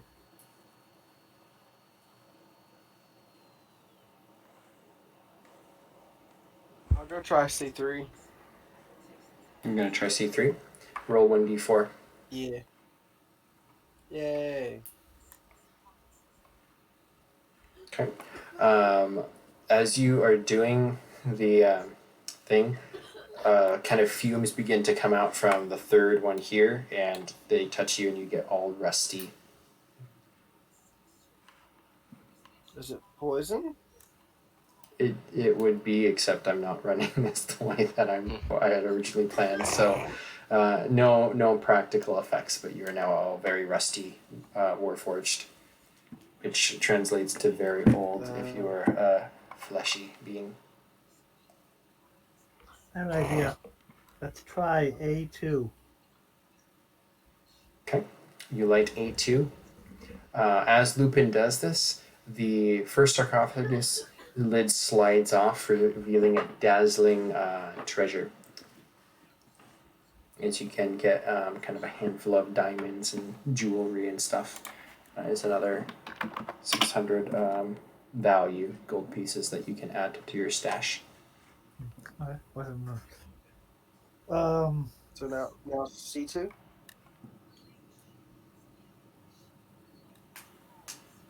Okay. You open C2. That opens the third one as well. And this one doesn't have any jewelry inside it. As you open it, it's actually shining with like a pure water. I drink it. Yeah, you would gain a temporary health, which is I think I had 20. Basically useless at this point. Sorry, guys. Can we put that in a water skin and keep it for later? You can, sure. All right, can so have, I'm gonna dump out my water skin and fill it with this water. Okay, so it's a 20 temporary health one-time usage, basically. Ooh, 20 temporary health water skin. Yep. And that's all that's in this. So, if you want to... Go find this Minotaur. Okay. You go in here. You come out through the lower area. We'll skip all the zombies that are crawling around here. We'll skip the traps. You can get up there, and the Minotaur is slumped down against the wall, looking defeated, almost like maybe he's either dead or sleeping. I spoke primordial. Anyone speak giant or can speak Minotaur? I can speak. I'll start speaking to him in Abyssal, Infernal, and Undercommon, and see if any of those work. He doesn't. He looks over in your direction. He's almost like he's drugged or something. He's very lethargic, and he says in common to you, "Help me, and you can have it." And he tosses the glyph. It hits the force wall and kind of dings off, and then How can I help you? get me out. Does it have to be alive? Preferably, I'll be a boy reborn if you kill me. The thing that he tossed us, the glyph. Do I recognize what it's a glyph of? Yeah, it's the one that he took, the teleportation glyph. So you Teleportation. can reset it to go back to the guild hall. Okay. If we bring you back with us, how do we know that you're not going to wreak havoc on the world? I'm a dungeon delver just like you, just from a different area. I saw magic. I took it. All right, I can get you out, but you have to not resist the spell that I'm going to cast on you. He closes his eyes. Meanwhile, the robot's going, hit him, hit him, hit him. Alright, there's a specific thing I'm looking for, so give me 1 minute to find the exact thing I want. This Minotaur is a sentient creature and being. He isn't like that undead monstrosity in the other room. That's or undead thing in the other room. Alright. You see me go ahead and start, I go through my satchel of spell components, and I'm looking, I push my glasses up on my forehead, I'm like, here it is, and I pull out this caterpillar cocoon, and I kind of slide it over top of my right middle finger, and I start waving some runes in the air, and you see my arms start to both glow with this like purplish energy, and I put my hands on his shoulders and say, don't worry, we'll get you out of here. And I cast polymorph, and I turn him into a tiny kitten. And and I then pick him up and put him on the other shoulder from where Theodore the spider is. So I have Kitten on one arm, one shoulder, and a spider on the other. And since he's not resisting the spell, it would just automatically happen. Do you have to be able to touch him? I do have. Well, I don't. It's a 60-foot spell from a distance. I don't have to be able to touch him. Turning him into a kid will change his form, but I think the cage is still pretty solid. Yeah, so... Got it. Oh, so we're not in the cage with him? No, you're on the outside. Oh, sorry. I misinterpreted. Yeah, my apologies. I don't have your tokens like all on here. Well, But- then. How did you get into this cage? that's Yeah, the thing. I think that was the part that was missed. Gotcha. You were on the outside of the Well, cage. then I don't cast the spell yet until we know how he got in. Yeah. Wow. Yeah.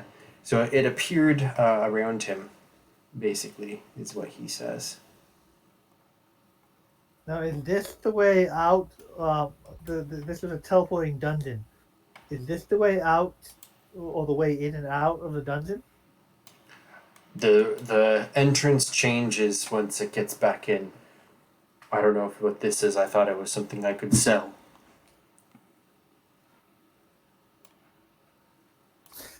We gotta find some way to dispel magic. Or long story short, you could just wait. I mean, I have that spell, and I have the ability to use it right now if I just want to try and dispel magic. If you want. Okay.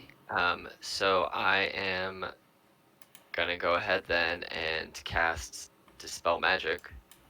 Okay. And it will automatically dispel anything of 3rd level or below. Yeah. But if not, then I have to roll equivalent to DC 10 plus the spell's level. No, it succeeds.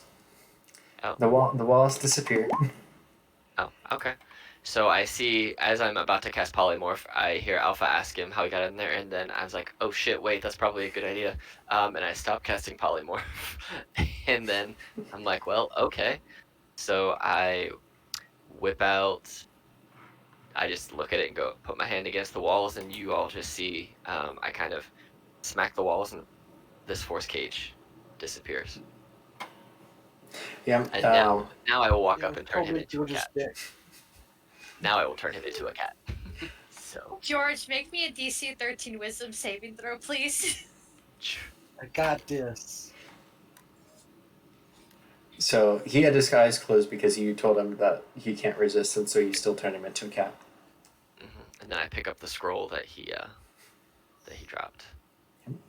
Yeah, so it's actually like a physical glyph thing that you can put back down into that circle room to reestablish the teleportation ring. And so I know that this is a rune of teleportation to get us out of here. Yes, but it's specific to that glyph that links back to the guild hall's glyph. Oh, okay. It's like a doorway. Oh, so we have to go back to the main hall that we came in, or could we just do it right here? You'd have to go back to where the etchings are. All right. Well, shall we go back to the etchings and then we can get out of here, or do we have more Yeah. business in this place? George, Okay. behave yourself. Do better. What is your name, Sir Minotaur? It's a cat. Maybe you wouldn't say still. What is your name, Minotaur? Oops. He is polymorphed He's at a this cat. point. Oh, that's So good. Yep.